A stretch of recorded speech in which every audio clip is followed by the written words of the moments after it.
Welcome proteins class 8th का हमारे पास ये 7th चैप्टर है reaching the age of adolescence. ये चैप्टर आपके क्लास 8th के लिए बहुत ही इंटरेस्टिंग, बहुत ही इम्पोर्टेंट है ना, लेकिन इजी भी है। ये चैप्टर हम आपको लाइन बाय लाइन पढ़ाने वाले हैं क्योंकि एनसीईआरटी के एक लाइन में बहुत कुछ छुपा होता है। कोई भी टेक्स्ट क्वेश्चन, एक्टिविटीज़ सब कुछ हम डिस्कस कर लेंगे, यानी चैप्टर को हलवा बना करके देंगे। आपको सिर्फ निगलना है, चबाने की कोई ज़रूरत है नहीं। ठीक है, चैप्टर में ऐसा कुछ बचेगा नहीं। इस चैप्टर को अगर आप पूरा देख लेते हैं तो कि दोबारा कोई इस चैप्टर के लिए वीडियो देखने की ज़रूरत पड़े आपको, बिल्कुल नहीं पड़ेगा। तो बस वीडियो को एंड तक देख लो, यही गुजारिश है। और कुछ नहीं, आएगा, समझ में आएगा। बस शुरू करते हैं, देखो कितना मज़ा आता है, क्योंकि आज यहाँ पर आप जानेंगे आप खुद के बारे में। ठीक है, इस चैप्टर में आप खुद के बारे में जानेंगे। क्लास 8th में जो बच्चे हैं हमारे, वो जिस उम्र के बच्चे हैं, आई थिंक वो 12, 13, ठीक है 14, इस उम्र के बच्चे क्लास 8th में हैं। और इस उम्र में जो हमारे साथ हमारे बॉडी में फिज़िकली, मेंटली, इमोशनली, सोशली जो चेंजेस आते हैं, उस चेंजेस के बारे में हम यहाँ पर पढ़ेंगे। तो अपने बारे में आप जानेंगे। बहुत सारे ऐसे सवाल जो आपके दिल में, आपके मन में चल रहे होंगे उस उम्र में, ये चैप्टर आपको उन सवालों का जवाब दे के जाएगा। तो बस चैप्टर को एंड तक देखो, मज़ा आएगा। ठीक है, चलो भाई, बिना किसी देरी के कह रहा है क्या, in the previous chapter you have learned animals reproduce, है ना। It is only after growing up to a certain age that human beings and many other animals can reproduce। देखो सिर्फ इंसान ही नहीं, और भी जानवर जो है कुछ खास उम्र के बाद क्या करते हैं सर, रिप्रोड्यूस करना शुरू करते हैं। तो रिप्रोड्यूस क्या होता है, बेसिकली सभी जानते हैं, अपने जैसा एक नया बेबी देना, है ना।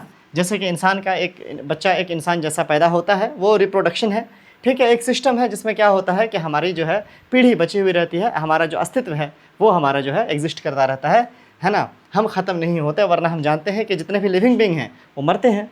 तो अगर मरते चले गए जितने अभी लिविंग हैं फ़िलहाल, और रिप्रोडक्शन नहीं हुआ, तो एक टाइम के बाद जो है वो बचेगा ही नहीं। कोई स्पेसिफिक लिविंग बीइंग की बात करें अगर, तो जैसे कि आज के टाइम पे डायनासोर नहीं है और हमें मिलता है साक्ष्य के पहले हुआ करता था।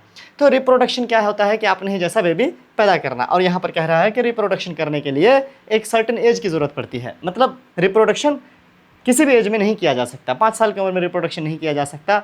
इंसान के केस में 4 साल की एज में रिप्रोडक्शन नहीं किया जा सकता, बल्कि एक सर्टेन एज के बाद ही क्या किया जा सकता है सर, रिप्रोडक्शन किया जा सकता है। Why can humans reproduce only after a certain age. तो सवाल ये है कि आखिर ऐसा क्यों है, आखिर ऐसा क्यों है कि कुछ एज के बाद ही ये पॉसिबल हो पाता है। In this chapter you will learn about changes that keeps place in the human body after which a person becomes capable of reproduction. इस चैप्टर में आपको उन सवालों का जवाब मिलेगा कि आपके बॉडी के अंदर ऐसे क्या बदलाव आते हैं, आपके बॉडी के अंदर ऐसी क्या मैच्योरिटी आती है जिसकी वजह से आप रिप्रोडक्शन के लिए एबल हो पाते हैं, सक्षम हो पाते हैं।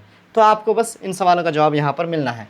इन chapter 6 you have learn about human reproductive organs, है ना। और here you shall discuss the role of the hormones play in bringing about changes that make a child grow into an adult। अब यहाँ पर क्या कह रहा है कि देखो, पिछले चैप्टर में आपने ऑर्गन्स के बारे में पढ़ा था कि हमारे पास रिप्रोडक्टिव ऑर्गन है, जैसे कि हमारे पास डाइजेस्टिव सिस्टम है, जैसे कि हमारे पास एक आप देख सकते हो ये कुछ ऑर्गन है जो विजिबल है फेस पे। ऐसे हमारे पास रिप्रोडक्टिव ऑर्गन भी है जिसके ज़रिए से क्या करते हैं सर, हम रिप्रोडक्शन करते हैं। हमने पढ़ा था, है ना, उसके लिए टेस्टिस पढ़ा था हमने, है ना। और जो पेनिस था उसके बाद हमने पढ़ा था, और लड़कियों के भी हमने पार्ट्स पढ़े थे, है ना। वो हमने पिछले चैप्टर्स में देखा था। आई होप कि आपको रिमेंबर होगा, मैंने पढ़ा रखा है। अगर आपने वो चैप्टर नहीं देखा है तो आप जाके प्ले लिस्ट में क्लास 8 के साइंस का देख सकते हो। ठीक है, चलो यहाँ पर आगे बात करेंगे, आएगा थोड़ा बहुत उस बारे में भी। यहाँ पर हमारे पास असली जो टॉपिक है वह यहाँ पर शुरू होता है, वो क्या, एडोलेसेंस एंड प्यूबर्टी। कि आखिर ये जो एडोलेसेंस हमारे चैप्टर के नाम में भी है, ये क्या है, और ये प्यूबर्टी एक वर्ड है, ये क्या है, इसको हम लोग समझते हैं। ठीक है, कह रहा Boojho was celebrating his 12th birthday after his friends, है ना, लेफ्ट बूझो एंड पहले बिगन चैटिंग, है ना, विद देयर पेरेंट्स। पहले studied in an all girls school, है ना, शी स्टार्टेड लाफिंग। अब यहाँ पर क्या कह रहा है कि studies in all girls school. अब यहाँ पर क्या कह रहा है कि बूझो का बर्थडे है, 12वां बर्थडे है। बूझो 12 साल का हो चुका है, पहले भी उनके साथ है, कुछ उनके फ्रेंड बर्थडे पे आए हैं, वो देख रहे हैं बर्थडे में सब लोग जो आए हैं उनसे मिल रहे हैं, और मिल करके वो लोग जो भी गर्ल्स स्कूल में पढ़ते हैं, एक साथ पढ़ते थे। और यहाँ पर जो बूझ पहेली है वो हंसना शुरू कर देती है उनके कुछ दोस्तों पर। She remark that many of Boojho's schools friend, है ना, वो बहुत सारे बूझो के दोस्तों को जो है याद करती है कि 1 साल पहले इनसे मिले थे, या पिछले बर्थडे में ही मिली होगी मे बी। तो क्या ही बेहतरीन, मतलब सब छोटे छोटे बच्चे थे।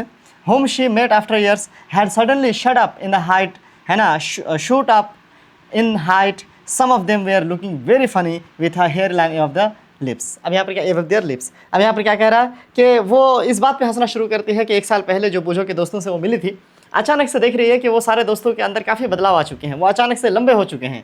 वो जो छोटे छोटे मासूम मासूम बच्चे पिछले साल बर्थडे की पार्टी में आए थे, है ना, टोपी पहन रहे थे तो भी यहीं तक पहुंच रहे थे, वो बच्चे अब लंबे हो चुके हैं। ठीक है, पहले क्या देख रही है कि उनके मूंछ भी आ चुके हैं, कुछ कुछ के एक लाइनिंग आ चुकी है बालों का। ये देख करके वो काफ़ी आश्चर्य हो रही है और हंस रही है। अब यहाँ पर क्या कह रही है उसके बाद, some of them were looking very funny with, वही कह रहा है कि मूंछ के साथ काफ़ी फनी लग रहे थे।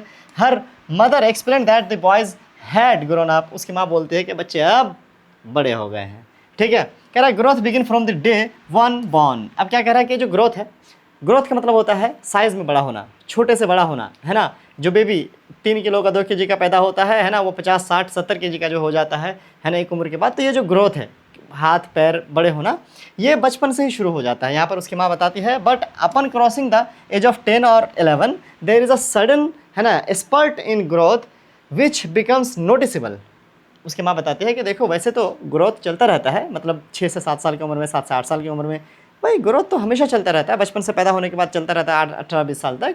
लेकिन ये जो 10-11 साल की उम्र होती है, उसकी माँ बताती है कि यहाँ पर एक सडन ग्रोथ देखने को मिलता है, एक अचानक लंबाई जो है बढ़ जाती है और अचानक एक अच्छा खासा नोटिसेबल चेंज, इतना ज़्यादा जो है चेंज हो जाता है कि आदमी नोटिस कर सकता है, अरे अरे भाई कुछ दिन पहले तो एकदम छोटा दिख रहा था, अभी एकदम बड़ा दिख रहा है। There is a sudden spot. अच्छा ये हो गया, क्या कह रहा है, क्या the changes taking place in the body are parts of growing up. अब कह रहा है कि जो हमारे बॉडी में चेंजेस आते हैं वो हमारे ग्रोथ के पार्ट्स हैं। They indicate that you are, है ना। अब ये हमें क्या बताते हैं कि आप अब छोटे नहीं हैं, नो लॉन्गर चाइल्ड, अब आप बच्चे नहीं हैं, but are on the way to becoming an adult, तो आप जो है अब जवान होने के रास्ते में हैं। यहाँ पर बूझो के दिमाग में आया है कि I wonder how long this period, है ना, marked by changes in the body will last. अब क्या कह रहा है कि ये जो बदलाव हो रहे हैं ये कब तक होंगे, क्या ये हमेशा होते रहेंगे? जवाब है बिल्कुल नहीं, हमेशा क्यों होंगे, एक खास उम्र तक ही होंगे। पहले कह रहे it is a strange period of life, you are neither a child nor an adult, है ना। I wonder whether this period between childhood and adulthood had a special name.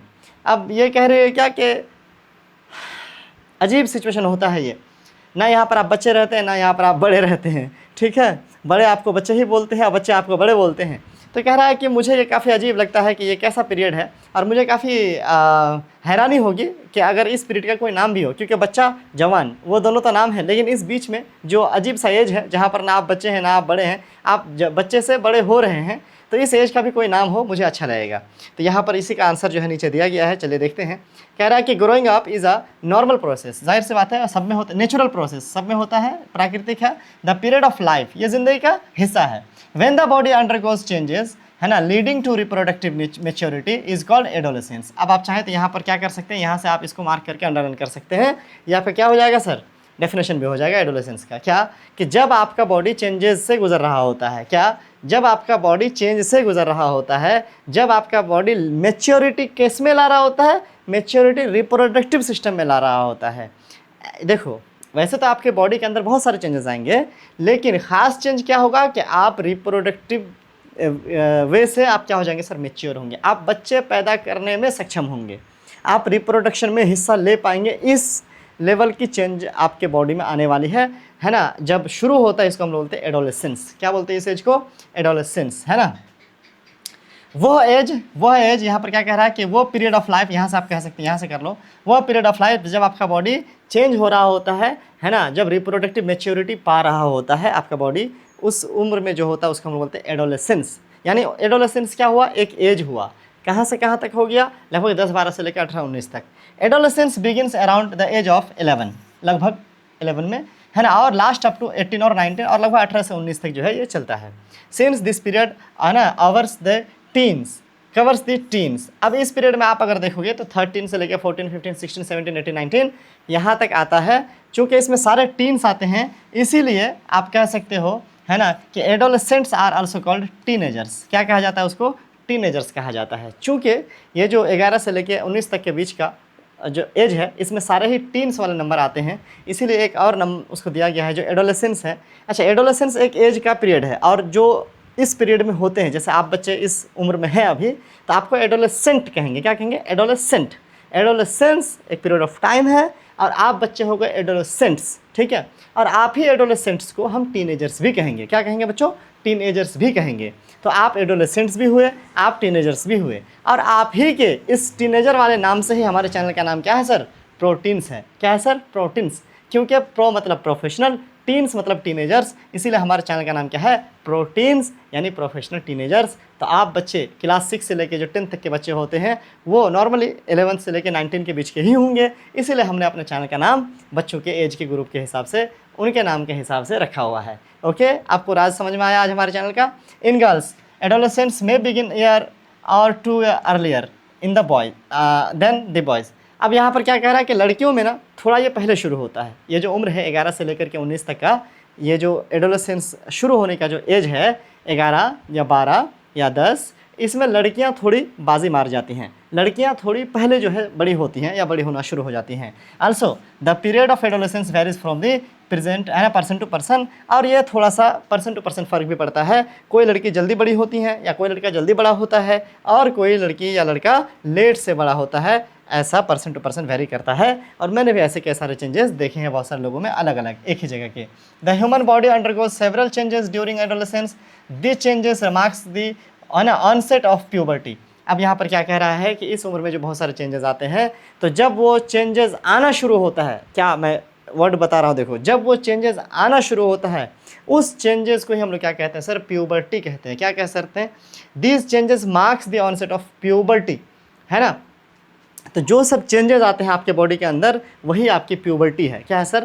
Puberty है। The most important changes which marks puberty is that boys and girls become capable of reproduction. और जो puberty की खास बात है, मतलब puberty में तो बदलाव बहुत सारे हैं, है ना। ये जो बदलाव है उसको आप प्यूबर्टी कह रहे हैं। क्या कह रहे हैं सर? बदलाव को आप प्यूबर्टी कह रहे हैं आपके अंदर का। देखो वो जो टाइम पीरियड था उसको आप एडोलेसेंस कह रहे थे, जो उस उम्र में थे उसको आप एडोलेसेंट्स या टीनेजर्स कह रहे थे।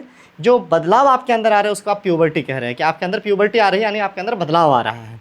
तो कह रहा है वैसे तो बहुत सारे बदलाव आते हैं, लेकिन जो खास बदलाव है वो क्या है सर? कि रिप्रोडक्शन के लिए जो है कैपेबल हो जाते हैं इस उम्र के बच्चे। अब बच्चे पैदा करने के लिए अपने बॉडी के अंदर चेंजेस लाते हैं।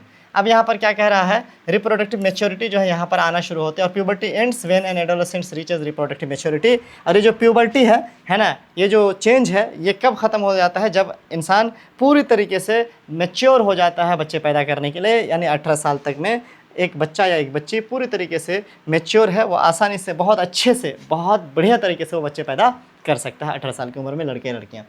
कह रहा है कि पहले and Boojho realise that sudden increase. इस हिसाब से हम क्या कह सकते हैं कि बायोलॉजिकली है ना 17 साल 18 साल जो है ना, बच्चे पैदा करने के लिए काफ़ी उम्र है, ठीक है, बायोलॉजिकली।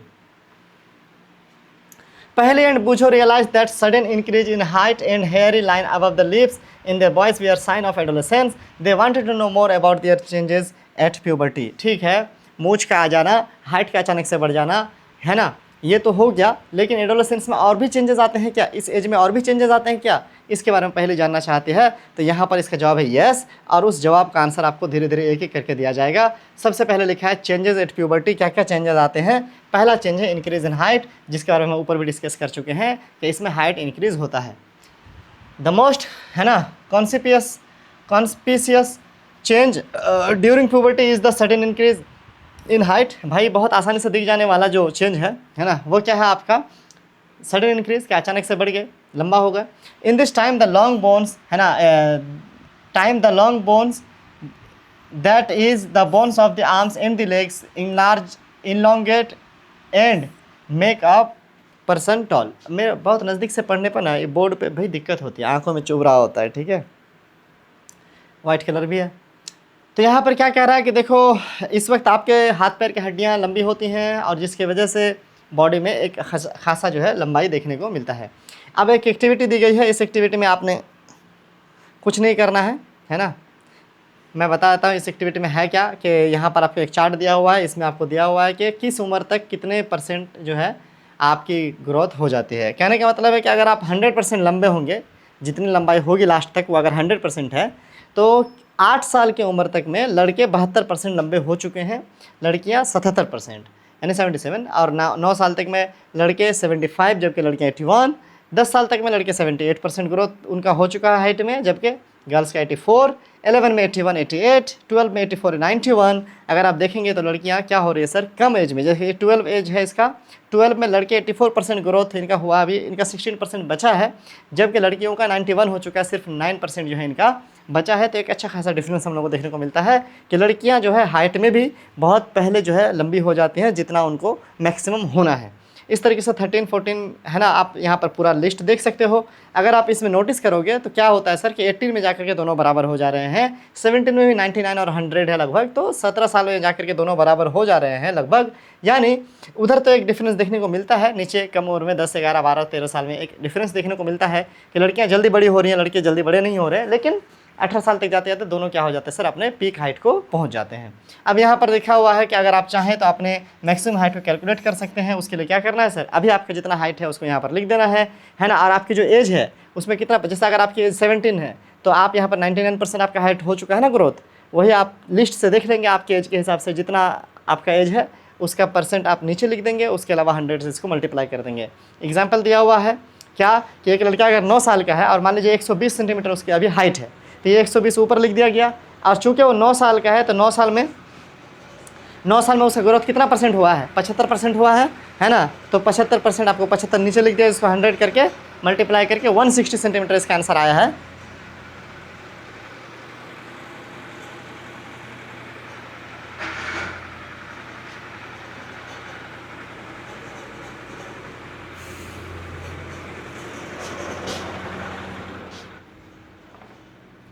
तो यहाँ पर जो है आप जो है देख सकते हैं कि 160 सेंटीमीटर जो है क्या होगा सर, वो मैक्सिमम लंबा होगा। अब एक और एक्टिविटी दी गई है यहाँ पर, इसको ग्राफ में दिखाया गया है, जहाँ पर ये कुछ बॉयज़ का और गर्ल्स का, बॉयज़ को इस तरह से रेड से और गर्ल्स को ब्लू से।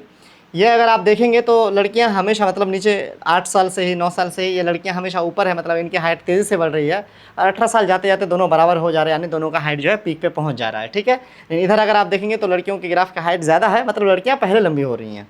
ठीक है, आइए, initially girls grow faster than boys, है ना, but by 18 years age both reach their maximum height, the rate of growth in the height varies in different individuals. ठीक है, शुरू में लड़कियां तेज़ी से बढ़ती हैं, बट जब 18 साल तक पहुंचती हैं तब तक उनका मैक्सिमम हाइट दोनों को पहुंच चुका होता है।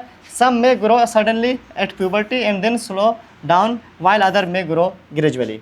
हो सकता है कोई लड़की प्यूबर्टी में, मतलब जब शुरू हो रहा हो चेंजेस आपके बॉडी के अंदर, प्यूबर्टी मतलब जब आपके बॉडी के अंदर चेंजेस शुरू हो रहा हो, है ना, उस टाइम में हो सकता है कोई लड़की बहुत जल्दी ज़्यादा बढ़ जाए और फिर बाद में बहुत धीरे धीरे थोड़ा थोड़ा हल्का फुल्का बढ़े, लेकिन कोई ऐसा भी हो सकता है कि ग्रेजुअली थोड़ा थोड़ा एक नॉर्मल हाइट से बढ़ते रहे। तो दोनों हो सकता है, पर्सन टू पर्सन वेरी करता है, मतलब अलग अलग है। आई am worried though I have become taller my face looks much smaller compare to my body. कह रहे हैं कि लगते मैं लंबी तो हो गई हूँ, लेकिन मेरा चेहरा लगता अभी भी छोटा है मेरे बॉडी के हिसाब से, तो मैं चिंतित हूँ।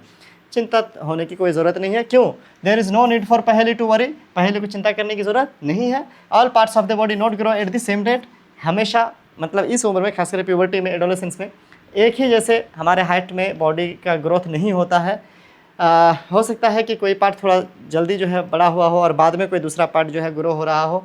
Sometimes the arms and legs, hands and feet adolescents looks oversize, है ना, and out of proportion with the body. हो सकता है कि हाथ पैर किसी के ज़्यादा ही लंबे दिख रहे हो, लग रहा हो बेढंगा हो गया है, but soon the other parts, है ना, catch up and result a proportion body. लेकिन बहुत जल्द क्या होता है कि बाकी पार्ट्स भी जो नहीं ग्रो हुए हैं वो ग्रो होते हैं, और फिर जो बॉडी है वो शेड्यूल हो जाता है, और बॉडी जो है पूरा प्रोपोर्शनेट, मतलब बढ़िया नॉर्मल हो जाता है, जितना जिसका होना चाहिए साइज वो हो जाता है। You must have notice that the height, है ना, of an individual is more less similar or to the some family members. अब ये भी हो सकता है क्या कि बहुत सारे लोगों का जो हाइट है वो किसी फैमिली मेम्बर्स की तरह हो, मतलब किसी के अब्बा की तरह हाइट हो, किसी की अम्मी की तरह हाइट हो, दादा की तरह हो। This is because the height depends on the genes inherited from the parents, है ना, क्योंकि जो जीन्स होता है, जो हमारे अंदर ये हाइट का जो ये आता है, मतलब इन्फॉर्मेशन आता है कि कितना लंबा होना है, ये जीन्स से आता है, जो कि बहुत हद तक पेरेंट्स से आता है। हालांकि और भी चीज़ें हैं। कह रहा है कि हाउएवर वेरी इंपॉर्टेंट टू, है ना, eat the right kind of foods during this growing years, है ना, this help the bones muscles and other parts of the body gets adequate, है ना, नरिशमेंट फॉर ग्रोथ। लेकिन ये भी ज़रूरी है कि उस टाइम पे सही खाना, एक्सरसाइज, बहुत सारी चीज़ें हैं, ये सब का भी ख्याल रखा जाए। मतलब ऐसा भी नहीं है कि बिल्कुल एकदम से सिर्फ माँ बाप की जो हाइट है उसी से आते हैं। देखो आप लोग क्लास 10th में पढ़ोगे, दादा दादी के हाइट से भी इन्फ्लुएंस होता है, मतलब बच्चों का हाइट, नाना नानी का हाइट से भी इन्फ्लुएंस हो सकता है बच्चों का हाइट, माँ बाप के हाइट से भी इन्फ्लुएंस हो सकता है बच्चों का हाइट। एकदम से पूरा 100% लिखा हुआ नहीं है कि माँ बाप का हाइट अगर कम है तो उनके बच्चों का हाइट भी कम ही होगा। उसके अलावा खाना पीना, रहना, है ना, कहाँ पे रहता है, एनवायरनमेंट, ये सब कुछ क्या होता है सर, कहीं ना कहीं इफेक्टिव होता है हर एक चीज़ में। You will find nutritional needs of the adolescents of the discuss later in this lesson. यहाँ पर इस लेसन में हम लोग क्या पढ़ेंगे सर, हम लोगों के बॉडी के अंदर, है ना, हम लोगों का जो न्यूट्रिशनल नीड है, मतलब हम लोग को कैसा खाना, क्या क्या करना चाहिए, वो सब भी हम लोग यहाँ पर जो है पढ़ेंगे इस चैप्टर के लास्ट तक में। Changes in the body shape, है ना। अब हम लोग एक तो चेंज पढ़ लिए कि हाइट में अच्छा खासा हम लोगों को क्या देखने को मिलता है सर, ग्रोथ देखने को मिलता है। एक चेंज जो प्यूबर्टी में देखने को मिलता है, प्यूबर्टी मतलब शुरुआती स्टेज जब आपके बॉडी के अंदर चेंजेस आना शुरू होता है। You notice that boys in your class have broader, है ना, shoulder and wider chest then boys in the junior classes. This is because they have entered in the age of puberty when shoulder generally broaden as a result of the growth। अब यहाँ पर क्या कह रहा है कि आपकी class के जो लड़के हैं उनका जो शोल्डर है, कंधा है, वो आपको चौड़ा दिख रहा होगा जो नीचे क्लास के लड़के हैं उनके हिसाब से। इसके पीछे का बहुत सिंपल सा रीज़न है, नीचे क्लास में जो लड़के हैं, लड़के और लड़कियाँ वो दोनों नॉर्मल ही बॉडी का उनका जो है शेप है, लेकिन आपकी क्लास के लड़के यानी 8 क्लास के जो लड़के हैं वो चूँकि प्यूबर्टी में पहुँच चुके हैं, वो एडोलेसेंट्स हैं आप, है ना, तो इनके बॉडी के अंदर एक चेंज आ चुका है क्या कि इनका चौड़ा कंधा हो चुका है। चौड़ा कंधा आपके मेच्योरिटी का क्या है सर, एक सिंबल है, ठीक है। लड़कों का कंधा चौड़ा होता है लड़के जब बड़े होते हैं तो। यहाँ पर क्या कह रहा है कि in girls the region below the waist becomes wider, और लड़कियों में क्या होता है, कमर के थोड़ा नीचे का हिस्सा क्या होता है, थोड़ा चौड़ा होता है, ठीक है। लड़कों में चेस्ट वाला ये वाला हिस्सा, कंधा वाला हिस्सा चौड़ा होता है, और लड़कियों में क्या होता है कि नीचे का हिस्सा, कमर से नीचे का हिस्सा थोड़ा चौड़ा होता है। इससे एक शेप बनता है, बॉडी का एक डिज़ाइन बनता है, एक आकार बनता है। तो लड़कियों का बॉडी का आकार ऐसा होता है कि उससे पता चल जाएगा कि ये लड़की है, और लड़कों का बॉडी का आकार ऐसा होता है, यानी डिज़ाइन ऐसा होता है कि उससे पता चल जाएगा कि ये लड़का है। अगर आप ऐसे भी देखिएगा कि क्या रहा, in boys the muscles of the body grow more prominently than in the girls. लड़कों का जो मसल्स है वो ज़्यादा अजीब गांठ टाइप का हो जाता है, जैसे होता है ना, नस वस दिखने लगेगा, उनके बॉडी के जो मसल्स है वो थोड़ा अलग किस्म के दिखेंगे, ऐसा लगे थोड़ा मजबूत टाइप का दिखने लगता है लड़कियों के कंपेयर में, लड़कों का कह रहा है। This changes occurring in the adolescents boys and girls are different. लड़कों में और लड़कियों में जो बदलाव हैं वो क्या है सर, अलग अलग हैं। ये बात आप ध्यान रखिएगा बच्चों। जैसे अगर कोई छोटा बच्चा है, यानी 8 साल का, 9 साल का है, या उससे छोटा हम ले लेते हैं, चलो 7-8 साल का, 6 साल का बच्चा है। अगर एक बच्चा, एक लड़का है, एक लड़की है, दोनों को अगर आप सेम कपड़ा पहना दें, सेम हेयर स्टाइल कर दें, तो शायद ये पता करना मुश्किल हो कि कौन लड़का है कौन लड़की हो, है ना, मतलब एक जैसा दिखेगा। बट अगर वही लड़का और लड़की 17 साल का है, 15 साल का है, ठीक है, भले आप उसको सेम कपड़ा पहना दो, सेम हेयर स्टाइल करवा दो, लेकिन फिर भी पता चल जाएगा कि ये लड़की है और ये लड़का है। क्यों? क्योंकि लड़का का चेस्ट हो जाएगा वाइडर, लड़कियों का छाती उभरा हुआ रहेगा ना, लड़की का नीचे का जो हिप है वो उभरा हुआ रहेगा, और लड़का का हिप उभरा हुआ नहीं रहेगा, और शेप जो है लड़का का थोड़ा ज़्यादा सीधा होता है, लड़कियों के कंपेयर में थोड़ा लड़कियों का कर्व होता है बॉडी। तो इस हिसाब से लड़कियां सेम भी कपड़ा पहन लेंगी तो भी दिख जाएंगी कि ये लड़की है, और लड़का सेम भी कपड़ा पहनेगा फिर भी दिख जाएगा कि ये लड़का है। तो इस उम्र के बाद एक बॉडी के शेप में ऐसा बदलाव आता है जिसके वजह से नोटिस किया जा सकता है कि हाँ ये लड़का है, ये लड़की है। चलिए आगे बढ़ते हैं। और एक बदलाव जो आपके बॉडी में इस उम्र में आते हैं, यानी प्यूबर्टी में आते हैं, वह है आपका वॉइस चेंज। क्या है बच्चों? वॉइस चेंज, आवाज़ में बदलाव आता है। ये भी चीज़ आपने क्या किया होगा, नोटिस करा होगा। Did you notice that sometimes the voice of some body, है ना, boys in your classroom cracks, आवाज़ फट जाता है, बिल्कुल। At puberty the voice box or the larynx begins to grow. हमारे पास एक वॉइस बॉक्स होता है यहाँ पर, जिसको हम लोग लैरिंग्स से बोलते हैं, ठीक है। ये क्या होता है सर, बढ़ना शुरू होता है, और बॉयज़ डेवलप लार्जर वॉइस, है ना, बॉक्सेस। लड़कों का ये जो है वॉइस बॉक्स बड़ा होता है।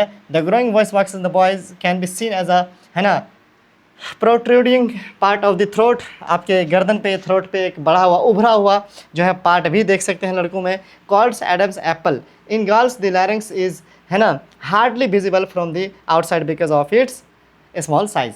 लड़कों में क्या होता है सर, ये ज़्यादा ही बड़ा होता है, और इवन कि बाहर से दिखता भी है इसको, ये बढ़ा हुआ, किसी का ज़्यादा किसी का कम, मेरा थोड़ा कम है ना, तो ये बढ़ा हुआ होता है। इसको बोलते हैं क्या, एडम्स एप्पल। क्या बोलते हैं? Adam's apple. तो ये लड़कों में वॉइस बॉक्स है जो बढ़ जाता है, जिसकी वजह से आवाज़ भारी हो जाता है, और ये आवाज़ फटता भी है एक टाइम पे। तो ये वॉइस बॉक्स बढ़ने से क्या होता है सर, आवाज़ में चेंज आता है। लड़कियों में ये नहीं दिखता है, बिकॉज लड़कियों में आवाज़ ऐसा फटता भी नहीं है, और लड़कियों की आवाज़ तीखी होती है ना, लड़कियों में विजिबल नहीं होता है। यहाँ पर कह रहा है generally girls have high pitched voice, लड़कियों की जो हाई पिच होती है यानी तीखी आवाज़ होती है जो कान में चुभता है। और यहाँ पर कह रहा है whereas boys have a deep voice, लड़कों का जो होता है भारी है ना वाला वॉइस होता है। In adolescents boys, sometimes the muscles of the growing voice box go out of the control and the voice becomes hoarse। अब यहाँ पर क्या कह रहा है कि लड़कों का ना या लड़कियों का मे बी कभी कभी ऐसा भी हो सकता है कि प्यूबर्टी में जब बदलाव आ रहे हों तब एकदम से ऐसा ना एकदम से मतलब बदलाव आता है ना कि एकदम से आवाज़ खराब अजीब गंदा सा हो जाता है। लेकिन this status may remain for a few days or weeks after which the voice box become normal, फिर ये ठीक हो जाता है ना। कभी कभी एकदम से आवाज़ फटता है एक टाइम पे जब ये बड़ा होता है। तो ये एडम एप्पल को दिखाया गया है ना। देखिए यहाँ पर ये जो हमारा लैरिंक्स है वो बढ़ गया है जिसकी वजह से ये फूला हुआ और ऐसा उभरा हुआ दिखता है। आइए सर, अब यहाँ पर कह रहा है many of my classmates have a horse voice now I now high. अब यह कह रहा है मेरे क्लास में बहुत से लड़कियों का ऐसे फटा हुआ सा आवाज़ है बाँस की तरह, हाँ फटी बाँस बोलते हैं हम लोग नहीं। तो अब पता चल रहा है ऐसा क्यों। एक और चेंज जो आपके बॉडी में आता है increase activity of sweat and है ना सेबेसियस ग्लैंड, तेल वाला जो ग्लैंड होता है और जो पसीना वाला ग्लैंड होता है वो आपका ज़्यादा एक्टिव होता है जब आप प्यूबर्टी में पहुंचते हैं यानी एडोलेसेंट्स में। During puberty the secretion of sweat and glands of है ना सेबेसियस ग्लैंड्स यानी ऑयल ग्लैंड जो होता है इंक्रीज, तेल वाला ग्रंथि भी आपका जो है ज़्यादा एक्टिव होता है और पसीना वाला, दोनों चीज़ें ज़्यादा आती हैं।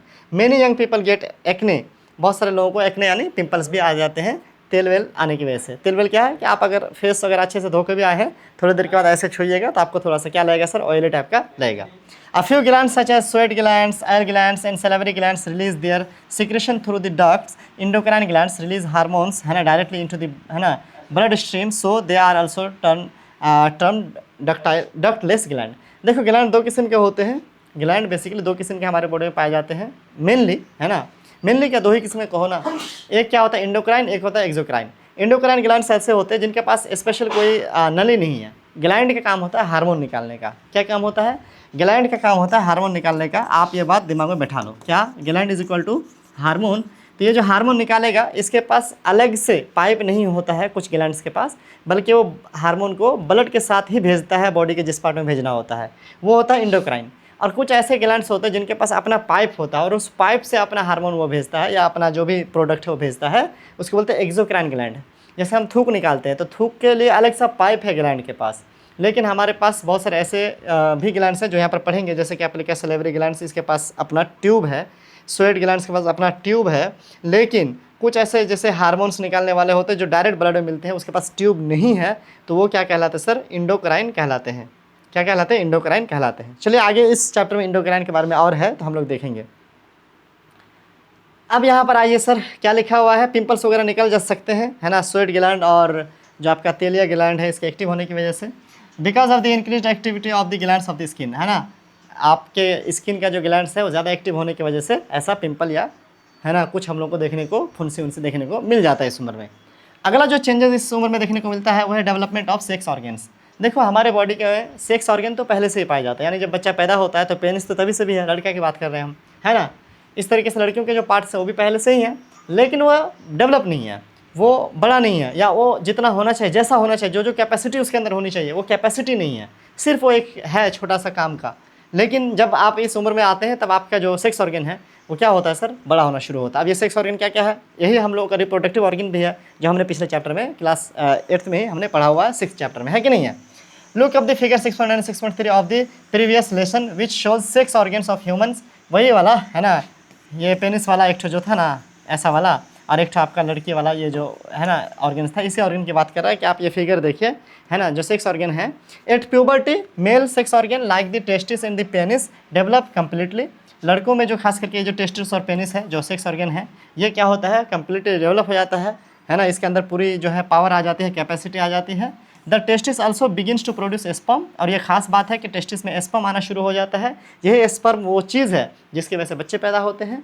In girls the ovaries enlarge and eggs begins to mature, और लड़कियों में जो ओवरी होता है वो बड़ा होना शुरू होता है, और ओवरी मेच्योर होकर के क्या है उसमें से अंडे आने शुरू हो जाते हैं जिसकी वजह से पीरियड शुरू होते हैं। उसके अलावा कह रहा है आल्सो वेरीज स्टार्ट्स है ना, ovaries starts releasing mature eggs, और मेच्योर एग्स रिलीज करते हैं जिसकी वजह से ही क्या होता है सर, जिसकी वजह से ही नेचुरल एग्स की वजह से क्या होता है, पीरियड्स आते हैं। और लड़कों में जो स्पर्म है इसकी वजह से क्या आते हैं, सीमन आते हैं। जो लिक्विड लड़कों के पेनिस रिलीज होता है उसको सीमन बोलते हैं। क्या बोलते हैं बच्चों, सीमन बोलते हैं, ठीक है। सीमन और स्पर्म अलग चीज़ है।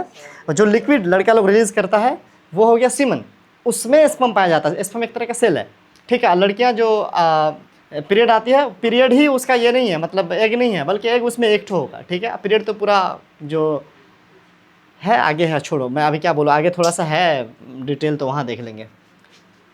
रीचिंग मेंटल एंड इंटेलेक्चुअल, फिर से reaching mental intellectual and emotional maturity.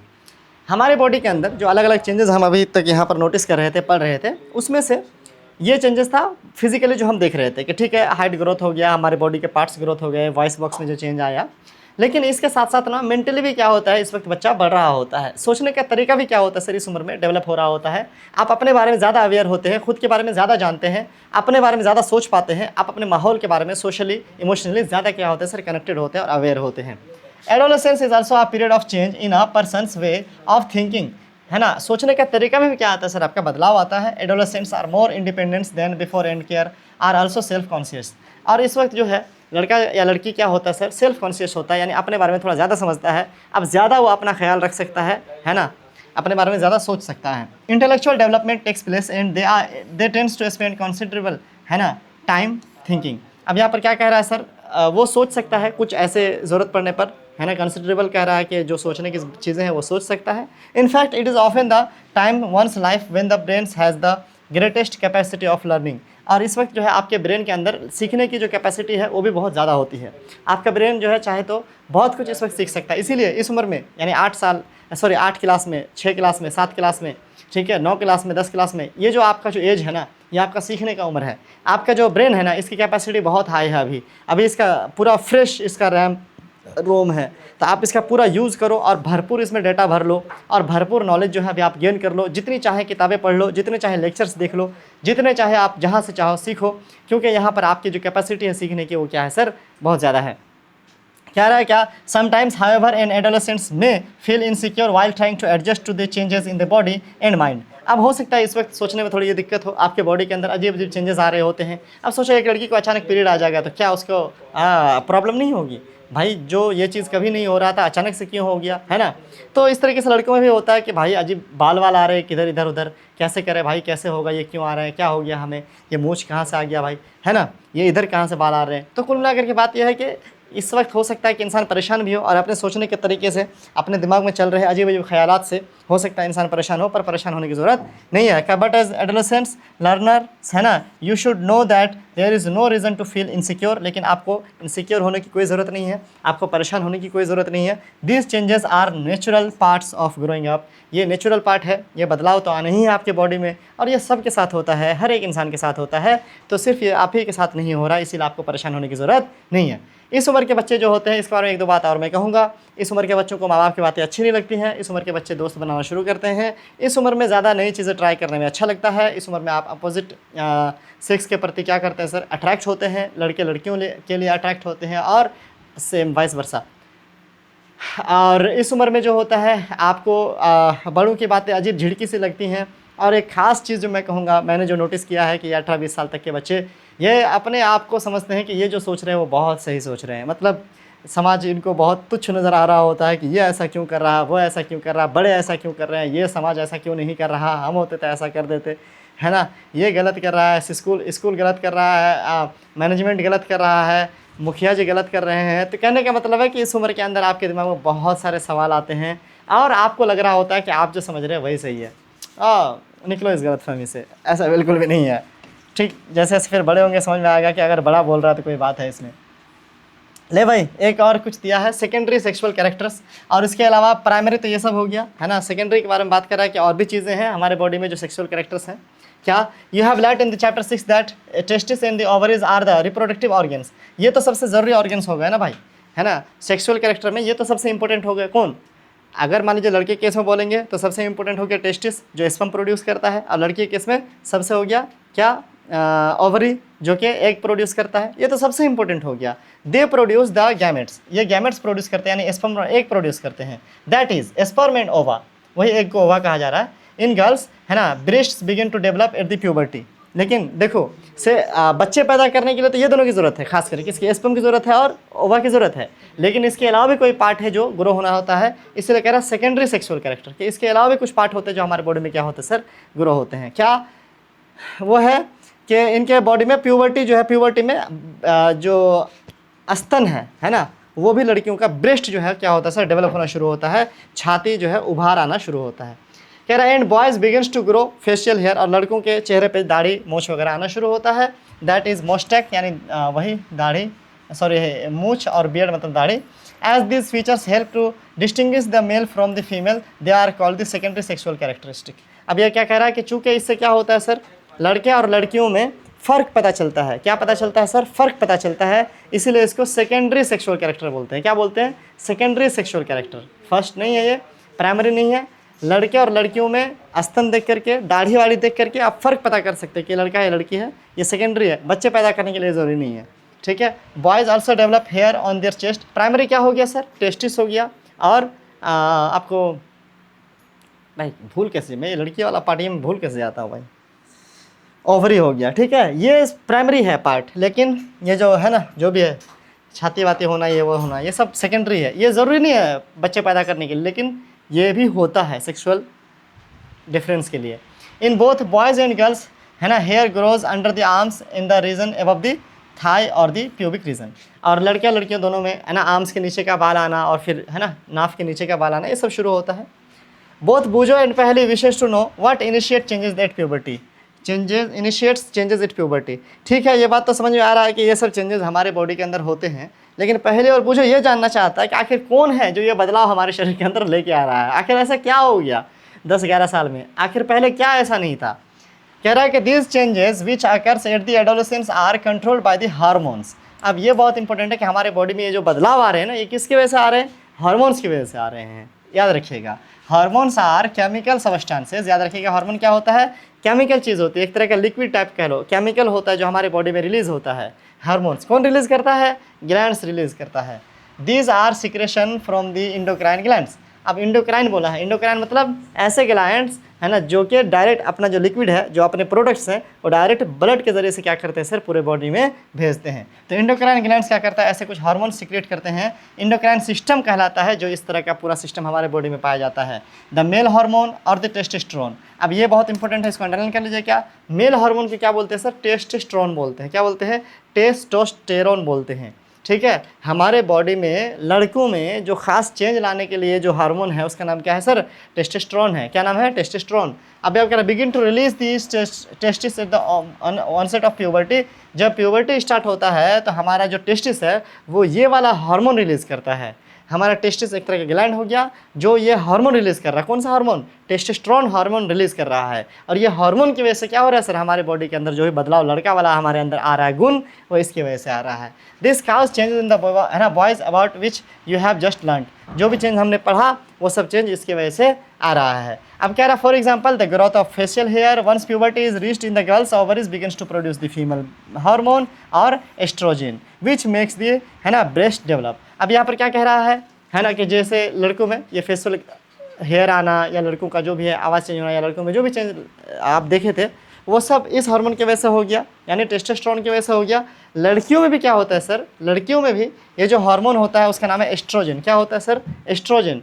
Male hormone आपको टेस्टोस्टेरोन और फीमेल हार्मोन आपको एस्ट्रोजन। क्या, एस्ट्रोजन। ये एस्ट्रोजन क्या करता है सर, हमारे बॉडी के अंदर ऐसे बदलाव लेके आता है, यानी लड़कियों के बॉडी के अंदर ऐसे बदलाव लेके आता है जिसके अंदर उसके अंदर जिसकी वजह से उसके अंदर सेक्सुअल मैच्योरिटी क्या होती है सर, पैदा होती है।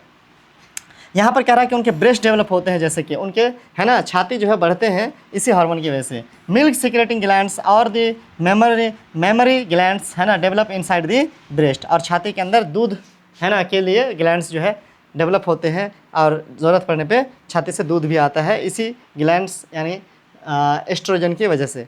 अब यहाँ पर क्या कह रहा है कि the production of these hormones is under the control by the another hormone secreted from the endocrine glands called pituitary gland. अब यहाँ पर क्या कह रहा है कि ये जो ग्लैंड्स आपने अभी ऊपर पढ़े, कौन से, टेस्टिस वाले या ओवरी वाले, जो कि अभी लड़का के लिए है ना टेस्टोस्टेरोन और लड़कियों के लिए एस्ट्रोजन, ये जो हार्मोन निकाल रहा था, इस हार्मोन को भी कंट्रोल कौन करता है सर? एक दूसरा हमारे पास ग्लैंड है जिसका नाम क्या है सर?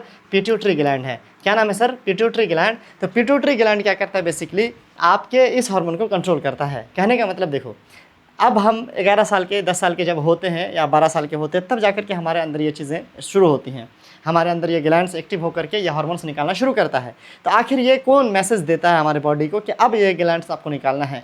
तो ये मैसेज देने का, ये कंट्रोल करने का काम हमारे पास एक और ग्लैंड करता है जिसका नाम क्या है सर? पिट्यूटरी ग्लैंड है। ये हमारे पास यहाँ पर ब्रेन में होता है चूँकि, तो ये जो है पावर हाउस में बैठा हुआ है, हमारा जो सिस्टम है ये कंट्रोल कर रहा है और यही बताता है कि कब कितना एक्टिव होना है, कब ये है ना लड़का जवान होना है और कब सेम लड़की के लिए भी।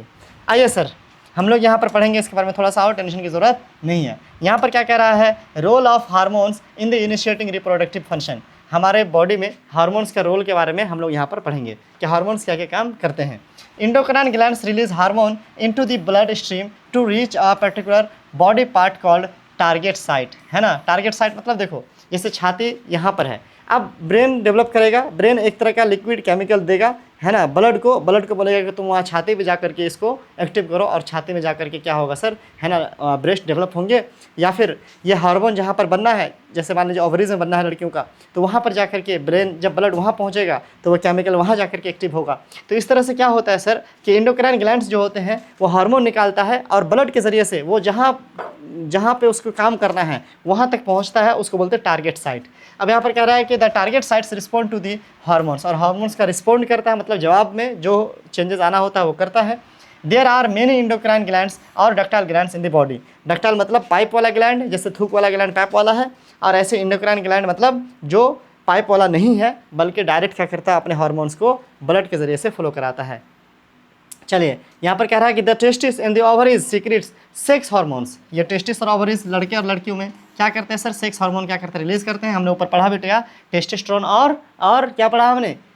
Oestrogen. You have just learn that these hormones are responsible for the male and female secondary sexual characters. Even के सेकेंडरी जो कैरेक्टर्स हैं, यानी हमारे बॉडी के अंदर और भी जो चेंजेस आ रहे हैं, जो बच्चे पैदा करने के लिए एकदम से प्राइमरी तो नहीं है लेकिन वो भी ज़रूरी है, तो वो सब क्या हो गया सर? इसी हार्मोन की वजह से डेवलप हो रहा है। Further the sex hormones are under the control of the hormones from the pituitary glands. तो हमारे पास जो पिट्यूटरी ग्लैंड है, जो कि हमारे ब्रेन में मैंने कहा कि ऊपर है, ये वो सब हार्मोन का भी कंट्रोल करता है। मैं आपको बता दूं कि सिर्फ ये सब ही नहीं, पिट्यूटरी ग्लैंड बाकी अक्सर हार्मोन्स को पिट्यूटरी ग्लैंड ही कंट्रोल करता है। मतलब हमारे बॉडी में सेक्स हार्मोन्स के अलावा और भी बहुत सारे ग्लैंड्स हैं और भी बहुत सारे हार्मोन्स निकलते हैं। वो सारे ही ग्लैंड्स को कंट्रोल करने का काम कहीं ना कहीं पिट्यूटरी ग्लैंड का है। ये जो पिट्यूटरी ग्लैंड है बच्चों, ये बॉस है, ठीक है। ये क्या है बच्चों? ये बॉस है, ठीक है। कह रहा है कि the pituitary secrets many hormones, और ये जो ग्लैंड है ये कोई एक हार्मोन नहीं बल्कि बहुत सारे हार्मोन निकालता है, विच मेक्स ओवा mature in the ovaries and sperm forms in the testis. और यही क्या बनाता है सर? ओवा बनाता है, जिसकी वजह से पीरियड्स आते हैं, जिसके वजह से बच्चे हो सकते हैं, और यही स्पर्म बनाते हैं जिसकी वजह से लड़कों में सीमेन बनता है और जिसकी वजह से बच्चे हो सकते हैं। तो इसके लिए भी क्या हो रहा है सर? पिट्यूटरी ग्लैंड जिम्मेदार है। आई होप कि आपको चीज़ें समझ में आ रही होंगी। यहाँ पर थोड़ा सा उसको समझाने की कोशिश की गई है कि जो हार्मोन्स होते हैं वो पिट्यूटरी ग्लैंड से निकलते हैं। स्टिमुलेट करना मतलब थोड़ा बताना कि इसको क्या करना है। टेस्टिस और ओवरी को बोलते हैं कि तुम रिलीज़ करो। टेस्टोस्टेरोन मतलब लड़कों का और एस्ट्रोजन मतलब लड़कियों का। जब ये रिलीज़ होता है तो ये जाते हैं ब्लड के ज़रिए से उस पार्ट में जहाँ पर इसकी ज़रूरत है। वहाँ पर जाने के बाद टारगेट साइट तक पहुँचने के बाद वहाँ पर स्टिमुलेट करते हैं, यानी वहाँ पर रिस्पॉन्ड करते हैं, अपना काम करते हैं, और जो भी चेंजेस हमारे बॉडी के अंदर आना होता है वो लाते हैं, जैसे कि दाढ़ी का आना, छाती का बढ़ना वगैरह वगैरह। पहले एंड बुझो have now understood the puberty makes the, है ना, beginning of the reproductive period. यहाँ से पहले को क्या समझ में आ गया कि प्यूबर्टी क्या है सर? प्यूबर्टी क्या है बच्चों? यहाँ पर ध्यान दीजिएगा। क्या प्यूबर्टी मतलब? शुरुआत। प्यूबर्टी मतलब हमारे बॉडी में, है ना, हमारे बॉडी में जब चेंजेस आते हैं तो उसकी शुरुआत को हम लोग क्या कहते हैं सर? प्यूबर्टी कहते हैं। शुरुआत को, पूरा जो टाइम पीरियड है 11 से लेकर के 19 तक का, वो आपका एडोलेसेंस है, और उस उम्र के बच्चे को क्या कहेंगे? एडोलेसेंट्स कहेंगे, टीनेजर्स कहेंगे। लेकिन वो जो चेंजेस शुरू होते हैं उसे क्या कहते हैं सर? प्यूबर्टी कहते हैं। अब यहाँ पर कह रहा है when becomes capable of reproduction, यानी जब बच्चे पैदा करने के लिए सक्षम है। कह रहा है कि but they want to know if reproductive life once began continues और एंड्स समटाइम्स। ठीक है, एक बार जब शुरू हो गया, आप जब इतने कैपेबल हो गए एक बार, कि अब आप बच्चे पैदा कर सकते हैं, तो क्या ये हमेशा रहता है या कभी ख़त्म भी होता है? ये जो कैपेसिटी है ये क्या परमानेंट है? इसके बारे में आप जो है यहाँ पर हम लोग पढ़ेंगे। पानी पी लें? आप लोग भी पी लो, क्या दिक्कत है? क्या है सर ये सब?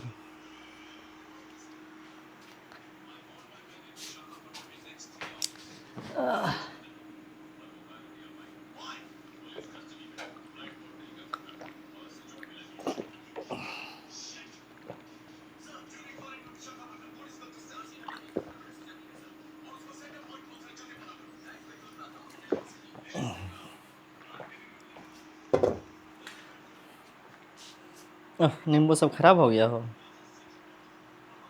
कहाँ से लाए थे? हाँ है, कब से रखा हुआ था यहाँ पे? वो तो ले जाएंगे, लेकिन आप तो पूरा अभी तो रस वाला बन गया हो, अब छिलका का भी रस चला गया हो। इतना थोड़ा डैमेज हो गया, 24 चलेगा। ओके बच्चों एंड बड़ो, कंटिन्यू करें फिर से, चलो पढ़ो। गंदी बात। भाई वो शाहिद अनवार का है ना, क्या बोले थे सर? शाहिद अनवार। गरीबो, तो कैसे हो गरीबो? ये तो अपने आप को ही बोलना हो जाएगा, मैं क्या बोलूँगा? हैं, मैं बोल सकूँगा क्या ऐसा? कह रहा reproductive phase of the life in humans. भाई कब तक हैं आप इस उम्र में? कह रहा है कि adolescents becomes capable of reproduction when their testis and ovaries begins to produce gametes. ठीक है, जब लड़कों का टेस्टिस और लड़कियों का ओवरी गैमेट प्रोड्यूस करना शुरू कर दिया, यानी स्पर्म प्रोड्यूस करना शुरू कर दिया, तब से तो वो हो गया कैपेबल बच्चे पैदा करने के लिए। The capacity of maturation and the production of the gametes last for the much longer time in males than the females. लेकिन लड़कों में क्या होता है सर? ये ज़्यादा दिन तक ये कैपेसिटी रहती है, यानी 60-70 साल तक, और लड़कियों में थोड़ा कम तक। In females the reproductive phase of the life begins to puberty is 10 to 12 years. लड़कियों में तो इस उम्र में शुरू होता है ना जनरली, और जबकि ये जब एज होता है अप्रोक्सीमेटली है ना 45 से 50 साल तक ये चलता है, जब ये ओवा जो है मेच्योर होके ऑनसेट ऑफ प्यूबर्टी। एक minute, the ova begins to mature with the onset. अच्छा वही बात है भाई, 10-12 शुरू हो गया, 50 तक चलता है लड़कियों में। और ये जो शुरू होता है वो कब होता है? तो कह रहा है जब प्यूबर्टी शुरू होती है, यानी जब बॉडी के अंदर चेंजेस शुरू होते हैं। अब कह रहा है कि one ovum matures and release by one है ना of the ovaries once about the 28 to 30 days. और एक बार 1 महीने में एक ओवा मेच्योर होता है। और वो क्या होता है, जैसे मान लो, देखो ऐसा लड़कियों का जो आपने पार्ट नहीं देखा था,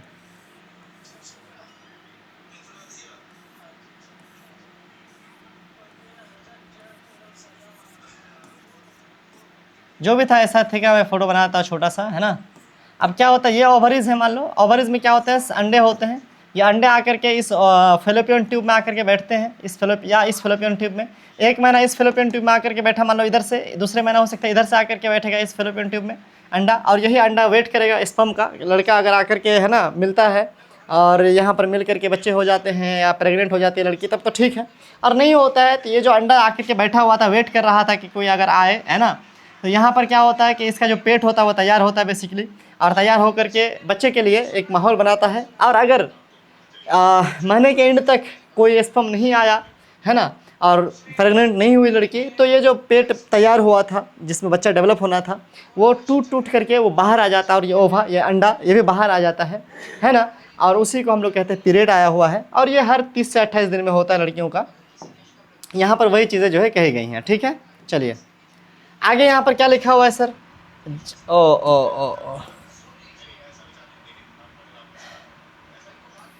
वही यहाँ पर कह रहा है कि जो वही सब लिखा हुआ है कि thickness of the lining of the uterus long with the blood vessels are shed off, यानी पेट जो है मोटा होता है, अंदर का लेयर बनता है जिसमें बच्चा पल बढ़ सके। दिस काउजेज है ना bleeding in the women which is called mensuration. तो अगर मान लो कि प्रेग्नेंट नहीं होती लड़की, तो उसकी वजह से ब्लीडिंग होता है हर महीने, उसको हम लोग मेंसुरेशन कहते हैं, मंथली साइकिल जो होता है। मेंसुरेशन अकर्स है ना इन अबाउट 28 to 30 डेज, है ना, 28 से 30 दिन में होता है। द फर्स्ट मेंसुरेशन है ना flow begins to at puberty and terms, है ना, क्या बोलते हैं उसको? मिनार्क बोलते हैं। क्या बोलते हैं सर? मिनार्क। जो पहला आपको जैसे कि पहला पीरियड आएगा लड़कियों को, पहला मेंस्ट्रुएशन होगा, उसका नाम क्या है सर? मेनार्क है। इस तरीके से जब 45-50 के बाद क्या हो जाएगा सर? ख़त्म हो जाएगा, उनका मेंस्ट्रुएशन साइकिल स्टॉप हो जाएगा, तो उस टर्म को बोलते हैं मेनोपॉज। क्या बोलते हैं? मेनोपॉज। ठीक है, इसका हिंदी बहुत अजीब नाम है, इसका नाम है रजोदर्शन, इसका नाम है रजोनोवृत्ति।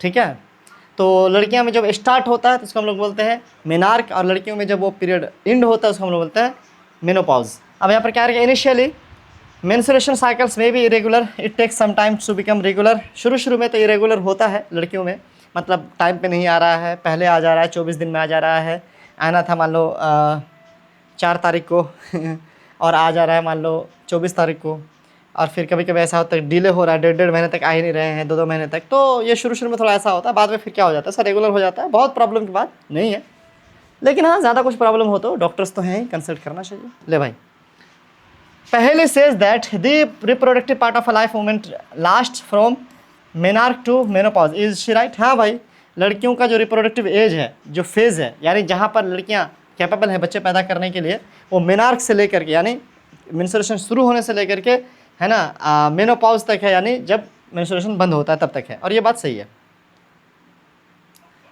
कह रहा है कि menstrual cycle is control by the hormones. अब ये जो मेंस्ट्रुअल साइकिल है ये भी हार्मोन से कंट्रोल होता है, इसके लिए भी हार्मोन का सही होना जरूरी है।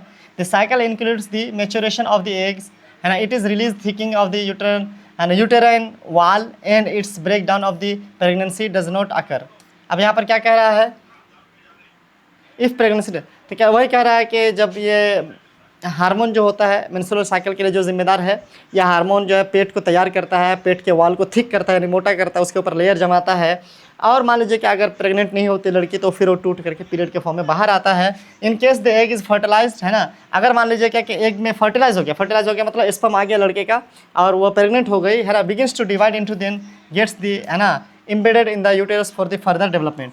तो क्या होता है कि वो जो एग है लड़की का और वो जो स्पर्म मिल करके, है ना, जायगोट बनते हैं और फिर उसके पेट में वो डेवलप होना शुरू हो जाता है और वो चिपक जाता है ना। अब आपने चैप्टर 6 में इसके बारे में थोड़ा बहुत पढ़ा हुआ है, पिछले चैप्टर में हमने इस बारे में पढ़ा है। अब है how is the sex of the baby determine. Sex का मतलब यहाँ पर है मेल या फीमेल। क्या सर? सेक्स का माने मेल या फीमेल। क्या आखिर कैसे डिसाइड होता है कि एक बच्चा मेल जो होगा या फीमेल होगा? तो यहाँ पर कह रहा है I heard my mother and my aunt talking about my cousin who is going to have a baby. मेरी एक चचेरी बहन है जिसके बच्चे होने वाले हैं। They were discussing whether she would give birth to a boy और अ गर्ल। वो लड़का होगा या लड़की होगी ये डिस्कस कर रहे हैं। I wonder what makes the fertilised egg develop into, है ना, आइदर इनटू अ बॉय और अ गर्ल। अब ये सोच रही है कि आखिर कैसे एक लड़का या एक लड़की होगा। तो उसके बारे में यहाँ पर लिखा हुआ, चलो हम लोग देखते हैं कि एक बच्चा लड़का या लड़की कैसे होता है। ठीक है, कह रहा है inside the fertilised egg or a zygote is the instruction of the determining of the sex, है ना, determining the sex of the baby inside the fertilized egg or zygote is the instruction। Okay, कह रहा है क्या कि zygote के अंदर, यानी जायगोट के अंदर स्पर्म और ओवा, लड़की का लड़का का जो पार्ट मिलता है, सेल मिलता है, उसके अंदर ये इन्फॉर्मेशन होता है कि जो बच्चा होना है वो मेल होना है या फीमेल होना है। This instruction is present in the thread like structure called chromosome. और ये जो इन्फॉर्मेशन है कि लड़का होगा या लड़की होगा, ये क्रोमोजोम के अंदर होता है, क्रोमोजोम डीएनए के अंदर होता है। आप लोग क्लास 9th में इसके बारे में थोड़ा ज़्यादा पढ़ोगे। क्या fertilised egg chromosomes are present inside the nucleus of every cell. ये हर एक सेल में होता है, ऐसी बात नहीं है कि सिर्फ जो सेक्स सेल है हमारे पास स्पर्म या ओवा सिर्फ उसी में होता है, ऐसी बात नहीं है, बल्कि हमारे बॉडी में जितने भी सेल है, यहाँ से भी आप सेल उठा लो तो उसके पास भी क्रोमोजोम है और वहाँ पर भी ये इन्फॉर्मेशन है। अब यहाँ पर क्या कह रहा है कि all the humans begins to have 23 pairs of the chromosomes in the nuclei of their cells, है ना। 2 chromosomes out of these are sex chromosomes. हमारे पास क्या है सर? 23 जोड़ा क्रोमोजोम्स हैं हमारे बॉडी के। कोई भी न्यूक्लियस, मान लो कोई भी एक सेल उठाओ बॉडी का, उसके अंदर कितने क्रोमोजोम्स हैं सर? 23 जोड़ा। कितने सर? 23 जोड़ा क्रोमोजोम्स, यानी 46 पीस क्रोमोजोम्स हैं, जिसमें से एक जोड़ा यानी 2 क्या है सर? सेक्स क्रोमोजोम्स हैं। क्या है सर? सेक्स क्रोमोजोम्स हैं। और यही सेक्स क्रोमोजोम डिसाइड करते हैं कि लड़का होगा या लड़की होगी। अब इसको मैं थोड़ा आपको समझाता हूँ, ठीक है, डिटेल से। हमें पढ़ने की ज़रूरत नहीं है, समझने की ज़रूरत है। यहाँ पर देखो क्या प्रॉब्लम है। देखो हमारे पास वैसे तो कितना है? 23 जोड़ा सेल है। कितना सर? 23 जोड़ा क्रोमोजोम है हर एक बॉडी के पार्ट में। लेकिन जो लड़के का स्पर्म है, क्या है सर? लड़के का स्पर्म है मान लो, है ना, स्पर्म में 23 जोड़ा नहीं है, स्पर्म में सिर्फ 23 है, 23 जोड़ा नहीं है। बात समझिएगा। अच्छा, लड़की का जो है ओवा जो होता है उसमें सिर्फ 23 क्रोमोजोम है, 23 जोड़ा नहीं है। मतलब हमारे पास वैसे तो तेज जोड़ा हर एक सेल में होता है, लेकिन स्पर्म में आधा और ओवा में आधा, ये दोनों जब मिलते हैं, लड़के लड़की का ये जो आधा आधा सेल मिलता है पेट में, तब जाकर के ये कंप्लीट सेल बोलता है, जिसको बोलते हैं जाइगोट। क्या बोलते हैं सर? जाइगोट, है ना। और जाइगोट में तब होता है तेज जोड़ा यानी 46 गो। अब समझो बात को, तेज जोड़ा में 22 जोड़ा हमारे पास बाकी इन्फॉर्मेशन लेके आता है बॉडी का, जैसे कि हमारे हेयर कलर कैसे होंगे, हमारा आंखों का कलर कैसा होगा, हाइट कैसी होगी, लिप्स कैसे होंगे, डिज़ाइन कैसा होगा, बॉडी कलर कैसा होगा, है ना। ये सब जो हमारे पास इन्फॉर्मेशन है हमारे सेल के अंदर, ये सब इन्फॉर्मेशन कहाँ से आ रहा है सर? 22 जोड़ा से आ रहा है। और एक जोड़ा जो है वो सेक्स क्रोमोसोम है, जो हमें मेल या फीमेल बनाता है। तो अब देखो होता क्या है, लड़के के पास 22 जोड़ा जो है बाकी है, और एक जोड़ा है XY लड़के के पास। लड़के के पास एक जोड़ा क्या क्रोमोसोम्स है? XY क्रोमोसोम्स है। लड़के के पास 22 जोड़ा बाकी इन्फॉर्मेशन वाले क्रोमोसोम्स है, और एक जोड़ा XX क्रोमोसोम है। क्या है सर? XX क्रोमोसोम्स है लड़के का। अब जैसे मान लीजिए क्या कि एक स्पर्म में या तो एक गो X होगा या तो एक गो Y होगा, एक ओवा में या तो X होगा या तो X होगा। अब मिल गया, अब कौन सा स्पर्म आया हमारे पास? मान लो हम एक बार में, हम लड़के एक बार में करोड़ों स्पर्म क्या करते हैं? निकालते हैं।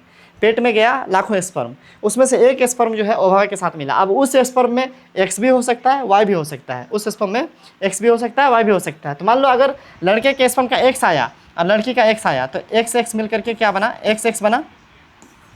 अगर लड़के का Y आया और लड़की का X आया, तब यहाँ पर क्या बन गया सर? XY बन गया, है ना। और अगर लड़के का, है ना, X आया, लड़की का X आया, तब फिर से XX बना। अगर लड़की का Y आया, Y आया और यहाँ पर X आया, तो XX बन करके यहाँ पर जो है सॉरी XX कैसे XY बन करके, तो यहाँ पर XY भी 2 गो और XX भी 2 गो। तो इसका मतलब है कि लड़का या लड़की होने का चांस जो है 50-50% है। एक बच्चे का लड़का या लड़की होने का चांस 50-50% है ना। अब लड़के का स्पर्म कैसा आ रहा है इस पर डिपेंड करेगा, क्योंकि लड़की के हर एक केस में तो X ही आ रहा है। इससे क्या पता चल रहा है सर कि कोई बच्चा लड़का होगा या लड़की होगा, ये इन्फॉर्मेशन किसके पास रहता है सर? बाप के पास रहता है, लड़के के पास रहता है, ना कि लड़की के पास। ठीक है, चलिए आगे बढ़ते हैं सर। यहाँ पर वही सब चीज़ें लिखी गई हैं, मुझे ये पढ़ने की ज़रूरत नहीं है ना। देखिए यहाँ पर XY लड़के में होता है, XX लड़की में होता है। इनका X या इनका X आएगा और मिल करके एक क्रोमोसोम बनेगा जाइगोट में, वो लड़का हो जाएगा, लड़की हो जाएगी। अगर इनका Y इनका X मिला तो लड़का हो जाएगा। इस तरीके से लड़का या लड़की जो है डिसाइड होता है पेट में। आइए सर, अब हमारे पास अगला टॉपिक है, इसका नाम क्या है सर? हार्मोन्स, है ना, अदर देन सेक्स हार्मोन। हमारे बॉडी के अंदर और भी हार्मोन्स होते हैं सेक्स के अलावा, सेक्स हार्मोन के अलावा और भी हार्मोन्स हमारे बॉडी में होते हैं, उसके बारे में पढ़ेंगे। फिर से 7.3 देखने के लिए कह रहा है कि the hormone secreted by the pituitary stimulus, है ना, स्टिमुलेट्स टेस्टिस। हमारे पास जो हार्मोन हमारे पास जो पिट्यूटरी ग्लैंड है, जैसे मैंने कहा था कि पिट्यूटरी ग्लैंड हमारे ब्रेन के पास होता है, ये क्या करता है? टेस्टिस वगैरह को एक्टिव करता है, या हमारे बॉडी में जो सेक्स हार्मोन वगैरह है वो रिलीज करने में क्या होता है सर? एक्टिव होता है। अब यहाँ पर क्या कह रहा है? To produce their hormones you have already learn that the pituitary gland is an endocrine gland, है ना, is attached to the brain. अभी आप पहले से जानते हैं कि इंडोक्राइन ग्लैंड है। इंडोक्राइन का मतलब कि इसके पास पाइप नहीं है अपना केमिकल निकालने के लिए, बल्कि ये ब्लड में अपना केमिकल निकालता है, और ब्लड के ज़रिए से जहाँ पहुँचना होता है बॉडी में, वहाँ पे इनका केमिकल पहुँचता है, और ये ब्रेन में होता है ना, यहाँ पर जैसे कि आप फोटो में देख पा रहे हो। अब यहाँ पर कह रहा है apart from the pituitary gland this, है ना, जो कि टेस्टिस एंड ओवरीज को कंट्रोल कर रहा है, there are other endocrine glands in the body such as thyroid gland, pancreas and adrenal glands. ये सब इंडोक्राइन ही है, इन सब के पास पाइप नहीं है, डक्टाइल नहीं है ये सब जो ग्लैंड्स हैं। यानी हमने 2 तो ये पढ़ लिए, टेस्टिस पढ़ लिया, ओवरी पढ़ लिया, उसके अलावा थायराइड, पैंक्रियाज और एड्रिनल, है ना, उसके अलावा एक है पिट्यूटरी। तो इस तरह से 6 ग्लैंड हम लोगों का पूरा यहाँ तक आ चुका है। दिमाग में इस चीज़ को अच्छे से रखिए, कितने ग्लैंड्स के बारे में हम पढ़ रहे हैं यहाँ पर? 6 ग्लैंड्स के बारे में पढ़ रहे हैं। ठीक है सर, आगे बढ़ते हैं। पिट्यूटरी ग्लैंड यहाँ पर आप देख पा रहे हो, है ना, ऊपर है। यहाँ पर थायराइड ग्लैंड गला में है, आप देख पा रहे हो। हमारे पास किडनी के पास है, देखो एक है ये वाला पैंक्रियाज, और ये हमारे पास एड्रिनल किडनी के ऊपर। उसका लड़कियों का यहाँ पर जो है ना, ओवरी वाला, और लड़कों का टेस्टिस वाला ग्लैंड है। तो 6 ग्लैंड के बारे में यहाँ पर हम लोग पढ़ने जा रहे हैं, और ये सब के सब इंडोक्राइन वाले हम लोग अभी पढ़ रहे हैं, जिनके पास पाइप नहीं है। और भी ग्लैंड्स होते हैं बॉडी में। Boojho and Paheli had once visited their aunt who was a doctor and remember that a boy named Kaka, है ना, had a very big and bulging throat. अब क्या कह रहा है कि एक मरतबा उनकी जो चाची डॉक्टर हैं वहाँ पे गई थी ये, तो क्या देखी थी? एक लड़का था जिसका नाम काका था, उसके पास उभरा हुआ बल्गिंग क्या था सर? घेग था। ठीक है। Their aunt had told them that Kaka was suffering from goitre. अब उसकी आंटी बताई थी कि जो काका है, ये लड़का है, इसको गोइटर हुआ है। क्या हुआ है सर? गोइटर हुआ है। A disease of the thyroid gland, एक बीमारी जो थायराइड ग्लैंड की वजह से होता है। किसकी वजह से सर? थायराइड ग्लैंड की वजह से होता है। काका thyroid gland was not producing the hormone thyroxine. अब यहाँ पर क्या इन्फॉर्मेशन मिल रहा है सर कि थायराइड ग्लैंड क्या निकालता है? थायरॉक्सिन निकालता है। आपको ये चीज़ बहुत अच्छे से याद रखना है। थायराइड ग्लैंड क्या निकालता है? थायराइड ग्लैंड थायरॉक्सिन निकालता है। और थायरॉक्सिन की कमी से कौन सी बीमारी होती है? थायरॉक्सिन की कमी से गोइटर होता है। तो आप ये समझेंगे ग्लैंड का नाम क्या हो गया सर? ग्लैंड का नाम आपका आप लिख लेंगे, एक अलग से क्या बना लेंगे, इसका चार्ट बना लेंगे ऐसे कि थायराइड ये ग्लैंड हो गया। हार्मोन कौन सा निकाल रहा है सर? हार्मोन निकाल रहा है थायरॉक्सिन। क्या निकाल रहा है? थायरॉक्सिन। और इसकी कमी से कौन बीमारी हो रही है सर? इसकी कमी से हो रहा है गोइटर। क्या हो रहा है सर? गोइटर, है ना? तो आप ये बात जान लीजिए, जो ग्लैंड होते हैं, ग्लैंड क्या निकालते हैं सर? ग्लैंड हार्मोन्स निकालते हैं। ग्लैंड क्या निकालते हैं सर? ग्लैंड्स हार्मोन्स निकालते हैं। ये बात मैं पहले भी बोल चुका हूँ, अभी भी आपको अच्छे से दिमाग में बात याद रखना है इसको, है ना? मैं बार बार बोल रहा हूँ। चलिए, तो ये वाली इन्फॉर्मेशन यहाँ तक आ गया, इतना याद रख लेंगे। उसके बाद फिर यहाँ पर क्या कह रहा है? उसकी आंटी कुछ और कह रही है।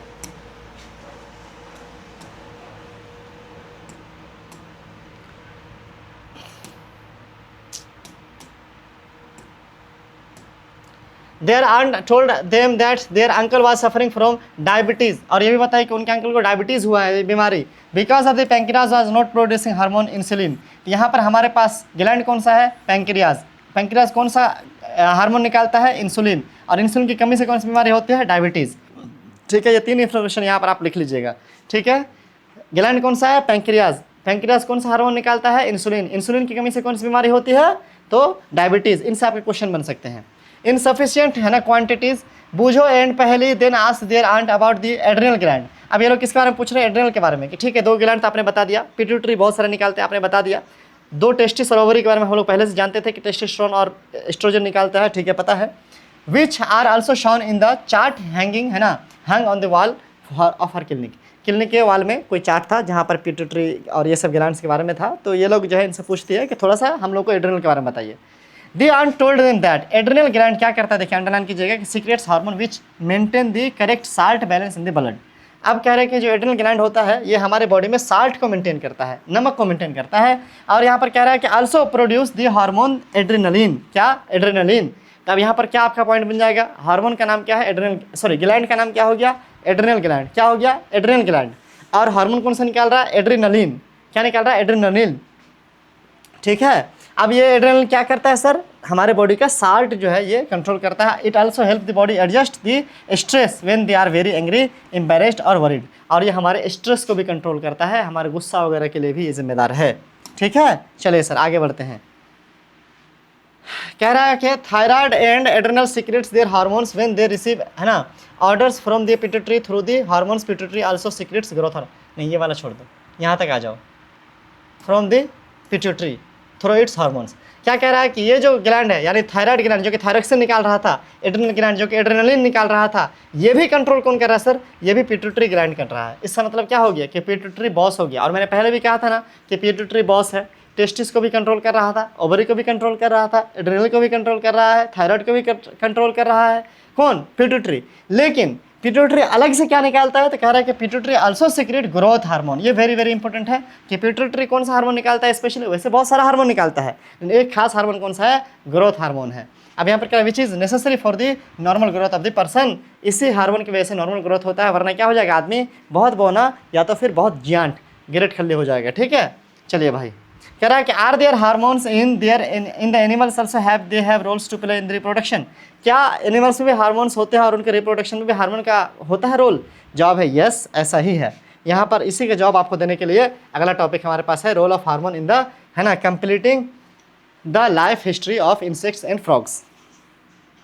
ठीक है, तो इंसेक्ट के बारे में और फ्रॉग के बारे में दिया हुआ, इससे हम लोग को पता चलेगा कि कैसे जानवरों में भी जो हार्मोन होता है उसका जो होता है इन्फ्लुएंस होता है। You have already learn about the life cycle of the frog. The, है ना, tadpole passes through certain stages become a frog. अब आप ये बात पहले क्लास 6 में 7th में पढ़ चुके हैं कि टैडपोल जो होता है, जो बिरंची हम लोग बोलते हैं बंगाली में, कि वो तैरते रहता है पानी में, और कैसे वो टैडपोल उछलता कूदता 4 पैर वाला जो है मेढक बन जाता है। तो ये जो लाइफ साइकिल है कि उस अंडे से या उस स्टेज से लेकर के बड़ा मेढक बनने तक का जो सफ़र है उस चेंज को हम लोग क्या बोलते हैं सर, मेटामॉर्फोसिस बोलते हैं। क्या बोलते हैं? मेटामॉर्फोसिस बोलते हैं, और आप पहले पढ़ चुके हैं।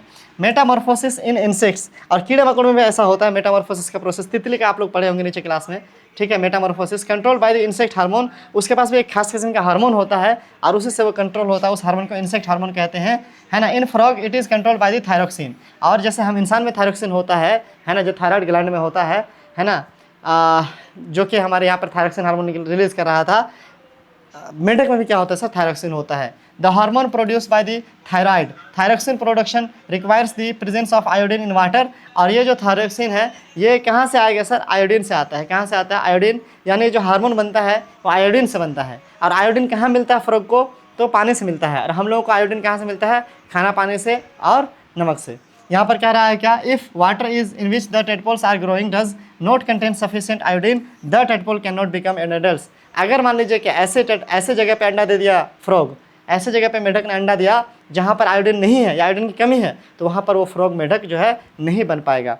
If people do not have enough iodine in their diet will they get goitre caused by lack of the thyroxine. क्या अगर इंसानों को भी आयोडीन की कमी होगी तो क्या उसको भी गोइटर हो जाएगा, घेग हो जाएगा? जवाब है यस। पहले ज़माने में होते थे, अब नहीं होते हैं। अब क्यों नहीं होते घेग? क्योंकि अब नमक में भी जो है अच्छा खासा आयोडीन मिक्स करके जो है कंपनीज बेचती हैं। उसके अलावा हम लोग जो है खाना पीना भी ऐसा खाते हैं जहाँ पर हम लोग को आयोडीन मिल जाता है। पहले जो नमक इस्तेमाल होता था वो कहाँ का होता था? पहाड़ वाला नमक इस्तेमाल होता था, जिसकी वजह से आयोडीन की कमी होती थी। लेकिन अब जो है खास करके समुद्र वाला नमक इस्तेमाल होता है, जिसकी वजह से आयोडीन की कमी नहीं होती है। समुद्र में क्या पाया जाता है? आयोडीन युक्त नमक पाया जाता है। अब यहाँ पर कह रहा है कलेक्ट इन्फॉर्मेशन फ्रॉम मैगजीन्स। वही भाई पहले ज़माने में है ना, जो भी गोइटर वेटर के बारे में वही है कि है ना, आयोडीन की कमी से कैसे बीमारियां होती थी और क्या हुआ। अगर मैं क्लासरूम में पढ़ा रहा होता, एक डिटेल लेक्चर होता, तो शायद इसके बारे में थोड़ा ज़्यादा मैं डिस्कस करता, बट अभी रहने देते हैं। Reproductive health. अब हमारे पास एक बहुत इंपॉर्टेंट टॉपिक है कि रिप्रोडक्शन के बारे में हमने पिछले चैप्टर में भी पढ़ा, यहाँ पर भी हमने हार्मोन्स के बारे में पढ़ा। अब हमारे लिए हेल्थ बहुत इंपॉर्टेंट है कि हमारा हेल्थ वैसा हो जिसकी वजह से हम क्या हो सके, इन चीज़ों को सर्वाइव कर सके, जान सके, समझ सके। कह रहा है कि the physical and the mental well beings, है ना, an individuals is regarded as an individuals health. अब यहाँ पर क्या कह रहा है सर, जो हमारे पास अच्छे से हमारा जो ग्रोथ होगा, चाहे फिजिकल हो मेंटल हो, वो हमारे हेल्थ पे बहुत ज़्यादा डिपेंडेंट है कि हमारा हेल्थ कैसा होता है। To keep the body healthy every human beings at any ages needs to have the balance diet. हर एक इंसान को क्या होना चाहिए सर, बैलेंस डाइट खाना चाहिए, जिसकी वजह से क्या हो सके कि वो हेल्दी ग्रो हो सके और उसका जो बॉडी है वो मेंटेन हो। The person must also observe personal hygiene and under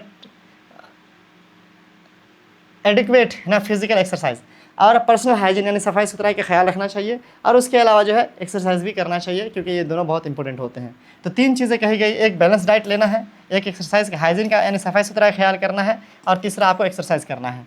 अब कह रहा है कि during adolescence however this becomes, है ना, even more essential in the body is growing. और जब आप एडोलेसेंस के एज में हैं, जब आपके बॉडी के अंदर चेंजेस आ रहे हैं, तो और ज़्यादा क्या करना चाहिए सर, आपको इसमें ध्यान देना चाहिए, आपको और ज़्यादा सफाई सुथराई, एक्सरसाइज, बैलेंस डाइट का ख्याल रखना चाहिए। अब है nutritional needs of the adolescence, कि हमारे बॉडी में कैसे कैसे जो है नीड्स न्यूट्रिशन के चाहिए होते हैं। Adolescence is a stage of rapid growth and development, hence the diet for an, है ना, for an adolescent has to be carefully planned, है ना। You have already learn about balance diet is, क्या कह रहा, चूँकि ये उम्र बढ़ने का उम्र है, हमारे बॉडी में चेंजेस आने का उम्र है, इसीलिए हम लोगों को खास करके इस उम्र में क्या करना चाहिए, खाने पीने में ध्यान रखना चाहिए। और आप बैलेंस डाइट के बारे में जानते हैं, याद कीजिए, बैलेंस डाइट मीन्स ऐसा खाना, ऐसा मील्स इंक्लूडिंग प्रोटीन भी हो, कार्बोहाइड्रेट हो, फैट्स हो, विटामिन हो, और इस तरीके से जो भी प्रोपोर्शन हो, मतलब सही मात्रा में। ऐसा नहीं कि बराबर सब चाहिए, लेकिन सही मात्रा में सब चाहिए, सब बराबर नहीं चाहिए। जैसे विटामिन है वो कम चाहिए, प्रोटीन है ना फैट के मुकाबले में या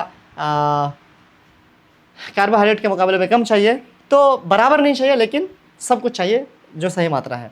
और इंडियन मील जैसे कि रोटी राइस हो गया, दाल हो गया, वेजिटेबल हो गया, अगर ये सब लेकर के एक टाइम आप खाते हैं तो आपको ये क्या हो गया सर, एक तरह का बैलेंस्ड मील हो गया। उसके अलावा जो मिल्क है ये खुद में एक बैलेंस फूड है, इसमें सारे ही किस्म के जो न्यूट्रिशन है यानी protein, vitamin, carbohydrate, fat, minerals हैं, ये सब पाए जाते हैं। फ्रूट्स आल्सो प्रोवाइड, है ना, नरिशमेंट, और जो फल है वो भी हमारा नरिशमेंट के लिए, खासकर विटामिन के लिए अच्छा होता है। For infants mothers milk provides all the nourishment that they need. ये जो दूध होता है माँ का, उसमें लगभग सारे किस्म के न्यूट्रिशन पाए जाते हैं, तभी जो बच्चा होता है, इन्फेंट होता है, जो पल रहा होता है कोख में, वो सिर्फ दूध के सहारे से 2-2 साल तक क्या होता है सर, जिंदा रहता है। चलिए सर आगे बढ़ते हैं, उसके सारे जो है नीड्स जो है फुलफिल हो रहे होते हैं। Iron builds blood and iron rich food such as leafy vegetables, jaggery, meat, citrus, है ना। उसके बाद इंडियन गूसबेरी जो कि अमला होता है, आर गुड फॉर एडोलेसेंस, जो हमारे बॉडी के अंदर बहुत सारे चाहिए होते हैं मिनरल्स, जैसे कि हम लोग को कैल्शियम, है ना, भी चाहिए होता है, वैसे ही हमारे पास आयरन भी चाहिए होता है। आयरन हमें ब्लड बनाने में हेल्प करता है, हमारे बॉडी में खून बनाता है। और आयरन किस तरह खाने में पाया जाता है, तो जैसे सब्जियां हैं, लीफी वेजिटेबल्स, खास कर जैसे साग और चीज़ें हैं, साग और पत्ते वाली सब्जियां हैं, है ना। उसके अलावा जैगरी है, मीट है ना। सिट्रस मतलब खट्टी चीज़ें हैं, जैसे कि जिसको आप संतरा वंतरा भी कह सकते हो। उसके अलावा आपको आंवला वगैरह, ये सब जो है अच्छा होता है एडोलेसेंट्स के लिए, उसको खाना चाहिए। Check items for lunch and dinner in your meals, is the meals balanced in nutrition. आपने जो खाया है अपने डिनर में, अपने ब्रेकफास्ट में, क्या वो बैलेंस डाइट था। डज इट इंक्लूड सीरियल्स यानी अनाज, है ना, which give energy, and milk, meat, nuts and pulses which provides protein, है ना। फॉर ग्रोथ, क्या आपके खाने में अनाज एनर्जी के लिए सीरियल्स था, क्या आपके खाने में प्रोटीन वाली चीज़ें थी। Also does it include fat, क्या इसमें फैट था। What about fruits and vegetables which are protective foods, और आप क्या कोई फूड वूड लिए जो प्रोटेक्टिव है। प्रोटेक्टिव का मतलब होता है जो आपको बीमारियों से बचाता है, खासकर जिसमें विटामिन आते हैं। कह रहा चिप्स एंड पैक्ड, है ना। अच्छा, मैं इसको थोड़ा जल्दी से कैटेगराइज कर देता हूँ कि जो आपके कार्बोहाइड्रेट और फैट है, ये आपको एनर्जी देता है। जो आपका प्रोटीन है, ये आपको ग्रोथ करता है। और जो आपका मिनरल्स है या फिर आपका विटामिन है, ये आपको प्रोटेक्ट करता है, ना बीमारियों से बचाता है मेनली। चिप्स वगैरह जो है हो सकता है आपको टेस्टी लगे, लेकिन हम लोग जो है रेगुलर खाने की जगह पे, यानी ब्रेकफास्ट, लंच, डिनर वगैरह में हम लोग जो है फास्ट फूड नहीं खाएंगे, क्योंकि इसमें क्या होता है सर, न्यूट्रिशन नहीं होता है जो हम लोगों को बॉडी को चाहिए। अब यहाँ पर कह रहा है कि मेक अ ग्रुप, है ना, with your friends, write down the items of food in ना breakfast, lunch and dinner you had on the previous day, identify the items responsible for the proper growth, also identify the junk food. भाई आप अपने दोस्तों के बीच में पता लगाओ कौन क्या खा के आया है, और फिर देखो कौन हेल्दी खाना खा के आया है, कौन, है ना, जंक फूड खाया है। यहाँ पर एक चार्ट भी बनाने के लिए कह रहा है कि कैसा कैसा खाने की ज़रूरत है, हमारे बॉडी को किस तरह के खाने की नीड है। आप कंपटीशन कर सकते हो कि कौन बेहतरीन चार्ट बना सकते हैं, जिसमें मैसेज दिया जा रहा हो कि भाई ऐसे ऐसे खाने की ज़रूरत हमें है। उसके अलावा है कि पर्सनल हाइजीन, अब सफाई सुथराई के बारे में है कि everyone should have bath at least once every day. हर किसी को दिन में एक बार कम से कम क्या करना चाहिए सर, नहाना चाहिए। It is more necessary for teenagers because they release active sweat glands from the है ना, from sometimes makes the body smelly. और जो आपके उम्र के बच्चे हैं या जवान बच्चे हैं, इसके जो स्वेट्स ग्लैंड्स वगैरह है वो एक्टिव होते हैं, तो अगर नहीं नहाएंगे तो ये बॉडी में स्मेल भी पैदा कर देगा। All parts of the body should be washed and clean every day. हमारे बॉडी के हर एक पार्ट को अच्छे से धोया जाना चाहिए हर रोज़। अब यहाँ पर क्या कह रहा है सर, क्लीननेस इज़ नॉट, है ना, maintained, there are chance of catching bacterial infection. अगर आपने मेंटेन नहीं किया सफाई सुथराई को तो बैक्टीरियल इन्फेक्शन हो सकते हैं, बीमारियाँ हो सकती हैं। Girls should take special care of cleanness during the time of menstrual flow. और लड़कियों को पीरियड के दौरान तो और ज़्यादा क्या करना चाहिए सर, सफाई सुथराई का ख्याल रखना चाहिए, है ना। They should keep track of their menstrual cycle, be prepared for the onset of menstruation. और कब उनके पीरियड आएंगे थोड़ा सा उसको ट्रैक करके याद रखना चाहिए ताकि वो तैयार रहे। यूज सैनिटरी नैपकिन और क्लीन होममेड पैड्स। पहले ज़माने में कपड़ा वपड़ा इस्तेमाल करते थे, अब तो खैर पैड्स हर जगह अवेलेबल हैं, तो पहले ही तैयार रखिए, पैड वगैरह रखिए या कपड़ा साफ़ करके उसको जो यूज़ करने के लिए रखिए। Change pads after every 5 to 4 hours, है ना, पर दी रिक्वायरमेंट। अगर हेवी फ्लो नहीं है, नॉर्मल है, 4-5 घंटे मैक्सिमम 6 घंटे तक आप क्या कर दीजिए सर, पैड को चेंज कर दीजिए। ऐसा नहीं कि पूरे दिन एक ही पैड पहने हुए हैं।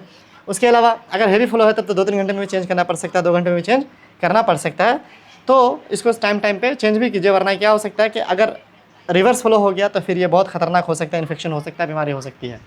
फिजिकल एक्सरसाइज, सफाई सुथराई के अलावा एक और चीज़ जो इंपॉर्टेंट है वो है एक्सरसाइज। हमारे बॉडी को एक्सरसाइज की ज़रूरत है, हमारे बॉडी को एक्सरसाइज की ज़रूरत है। Walking and playing fresh air keeps the body, है ना, फिट एंड हेल्दी। चलना फिरना, खेलना कूदना, ये हमारे बॉडी को हेल्दी रखता है। All young boys and girls should walk and exercise and play outdoor games. हर एक लड़का लड़की को आउटडोर गेम्स खेलना चाहिए, घर के बाहर खेलना चाहिए, ये उसको क्या रखेगा सर, फिट और हेल्दी रखेगा। अब यहाँ पर कह रहा है कि myth, taboos and don'ts. Myth का मतलब होता है गलतफहमी, ऐसी कोई धारणा जो पहले से चली आ रही है, पुरानी सोच। टैबूज का मतलब शर्म की चीज़ें कुछ, और डोंट्स मतलब जो हम लोगों को नहीं करना चाहिए। तो कुछ यहाँ पर हम लोग देखते हैं, जैसे कि कुछ कहावत है, ये सब गलत है कि अगर एक लड़की पीरियड के दौरान किसी लड़के को देख लेती है तो प्रेग्नेंट हो जाएगी। अजीब बात है, ऐसा कुछ नहीं है। और माँ जो है जिम्मेदार है लड़का या लड़की के लिए, जैसे कि अभी भी बहुत सारे छोटे जाति में या अनपढ़ लोगों में ये रिवाज है कि वो बहू को ताना देते हैं कि बेटी क्यों हुई, बेटा क्यों हुआ, क्यों नहीं हुआ।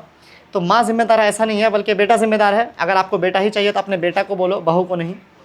अ girl should not allowed to work in the kitchen during menstruation.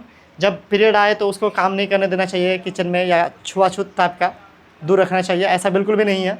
Period के दौरान भी नॉर्मल होती हैं लड़कियां, है ना। सिर्फ वो एक चीज़ है जो कि उनकी बॉडी में एक चेंजेस हैं, उनके साथ सोइए, उनके साथ उठिए बैठिए, उनके साथ खाइए पिए, कोई दिक्कत नहीं है, ठीक है। सेक्स की बात नहीं कर रहा हूँ मैं, सोने की बात कर रहा हूँ। अब है एडोलेसेंस प्रेगनेंसी। अच्छा, ये हम पढ़ेंगे लास्ट में, पहले थोड़ा सा ये वाला पढ़ लेते हैं। देखो भाई, आप थोड़ा सा लिस्ट बनाइए, आपके कौन दोस्त जो एक्सरसाइज करते हैं उनकी बॉडी कैसी है, कौन एक्सरसाइज नहीं करते उनकी बॉडी कैसी है, कौन ज़्यादा फिट है, पता है कौन ज़्यादा फिट होंगे। से नो टू ड्रग्स। उसके अलावा ये जो आपकी उम्र है, इस उम्र में आपको नई नई चीज़ें ट्राई करने की आदत होती है, तो यहाँ पर आपको नशे में नहीं लगना है। जो आपकी उम्र है उसमें आप नई नई चीज़ें ट्राई करते हैं, माँ बाप की बात नहीं सुनते हैं, बाहर घूमते हैं, दोस्त बनाते हैं, हो सकता है इसमें आपको किसी नशे की आदत लग जाए, तो इससे भी बचना है। यहाँ पर कह रहा है adolescence is the period of the much active in the body activity in the body and mind which is normal part of the growing up. So do not feel confused or the insecure. If anybody suggests that you have to get relief, you take some drugs. अगर आप परेशान हैं और कोई कहे कि भाई drugs लो और तब जाकर के आपको अच्छा फील होगा, तो उसको मना करो। Just say know unless prescribed by the doctors. अगर डॉक्टर बोलते हैं तब जाकर के ऐसा करो। ड्रग्स आर है ना एडिक्टिव, इससे आपको आदत लग सकती है। आप अगर मान लीजिए ड्रग्स लेंगे तो इसकी आदत लग जाएगी। If you take them once you feel like to taking them again and again. अगर एक बार ले लिए तो आपको फिर दोबारा लेने का मन करेगा। They harm the body in the long run, और फिर बाद में ये आपकी बॉडी को नुकसान पहुंचाएगा। दे रूइन हेल्थ एंड हैप्पीनेस, वो आपकी खुशी और आपकी सेहत को बर्बाद कर देगा। हमारे स्कूल में मैं देखता हूँ 12-13 साल के लड़के है ना सनफिक्स वगैरह लेते हैं, अजीब अजीब नशे करते हैं, भगाते हैं, उनको समझाते हैं है ना, पकड़ करके उनको कई दफ़ा सज़ा भी देते हैं, बट वो इस आदत में पड़ गए हैं क्योंकि उनको वो मज़ा आता है। ऐसा नहीं करना है बच्चों। कह रहा है you must have heard about AIDS which is caused by the dangerous virus HIV। आपने एड्स बीमारी के बारे में सोचा होगा, जो जानलेवा बीमारी है, ये HIV वायरस की वजह से होता है, याद रखिएगा। और कह रहा है कि the virus can pass on the normal person to from an infected person by the sharing syringe used for the injection, है ना, इंजेक्टिंग ड्रग्स। ड्रग्स लेने के लिए एक ही सिरिंज का इस्तेमाल कई दफ़ा कर रहे हो, तो 4-5 लड़के बैठ गए और ड्रग्स लेते हैं, है ना, इंजेक्शन से। तो अगर किसी को HIV हो रखा है तो उससे क्या हो सकता है, सभी को फैल सकता है। कोई भी खून छेड़ने वाला औजार अगर एक दूसरे के खून से मिक्स होगा तो HIV उससे आसानी से फैल जाएगा। अब यहाँ पर कह रहा है क्या, it can also be transmitted to an infant from the infected mothers, है ना, थ्रू हर मिल्क। अगर कोई औरत को HIV हो रखा है, अगर वो किसी बच्चे को दूध पिलाएगी तो उस बच्चे को भी HIV हो जाएगा। Virus can also be transmitted through the sexual contact with a person infected with HIV। और अगर किसी ऐसे पर्सन, जिस चाहे लड़का हो या लड़की हो, अगर उसको HIV हो रखा है, उसके साथ अगर आप सेक्स करेंगे तो वहाँ भी आपको HIV हो जाएगा, आपको भी बीमारी हो जाएगी, आपकी भी जान चली जाएगी। लेकिन किस करने से या साथ में ऐसे उठने बैठने खाने सोने से, है ना, ये बीमारी नहीं फैलती है HIV। तो HIV वाले से नफरत नहीं करना है, ठीक है। आइए सर, एडोलेसेंट प्रेगनेंसी, यहाँ पर कुछ इन्फॉर्मेशन है। You might be knowing that the our country the legal age for marriage is 18 years for girls and 20 years for the boys. लड़कियों को 18 साल के बाद शादी करनी होती है, या 18 साल में, और लड़कों को 21 साल में, ठीक है, या उसके बाद। This is because teenage mothers are not prepared mentally for physically for motherhood. क्योंकि अगर उससे पहले शादी करते हैं तो बच्चे के लिए जो है माँ या बाप तैयार नहीं होता है। Early marriage and motherhood cause health problems in the mother and the child. अगर पहले शादी कर लेते हैं कम उम्र में तो माँ और बच्चे के लिए क्या होता है सर, नुकसानदा साबित हो सकता है हेल्थ के लिए, है ना। It also certain employment opportunities for the young women and the may cause mental, है ना, agony as she is not ready for the responsibilities of motherhood. हो सकता है कि वो उस रिस्पॉन्सिबिलिटी के लिए वो लड़की तैयार ही नहीं है, माँ बनने के लिए तैयार ही नहीं है मेंटली, वो उसके लिए टॉर्चर जैसा हो सकता है। इसीलिए हम लोगों को लड़कियों को पढ़ने का मौका देना चाहिए और उनको जो है शादी नहीं करा देनी चाहिए पहले ही, ठीक है। अब इस चीज़ से सबके पर्सनल थाट्स हैं। मैं क्या सोचता हूँ इस बारे में, मैं सोचता हूँ कि 18 साल थोड़ा ज़्यादा हो गया, ठीक है। शादी का एज को इससे कम लीगल करना चाहिए, ठीक है। 18 साल से कम को भी लीगल करना चाहिए। हाँ, अवेयरनेस फैलाइए 2-3 चीज़ों के बारे में। एक तो शादी के बाद पढ़ाई को प्रमोट कीजिए, कि ज़रूरी नहीं कि शादी के बाद आदमी पढ़ाई नहीं कर सकता। क्यों नहीं कर सकता भाई, शादी के बाद पढ़ाई कर सकता। और हाँ, शादी अलग चीज़ है, बच्चे अलग चीज़ है, ठीक है।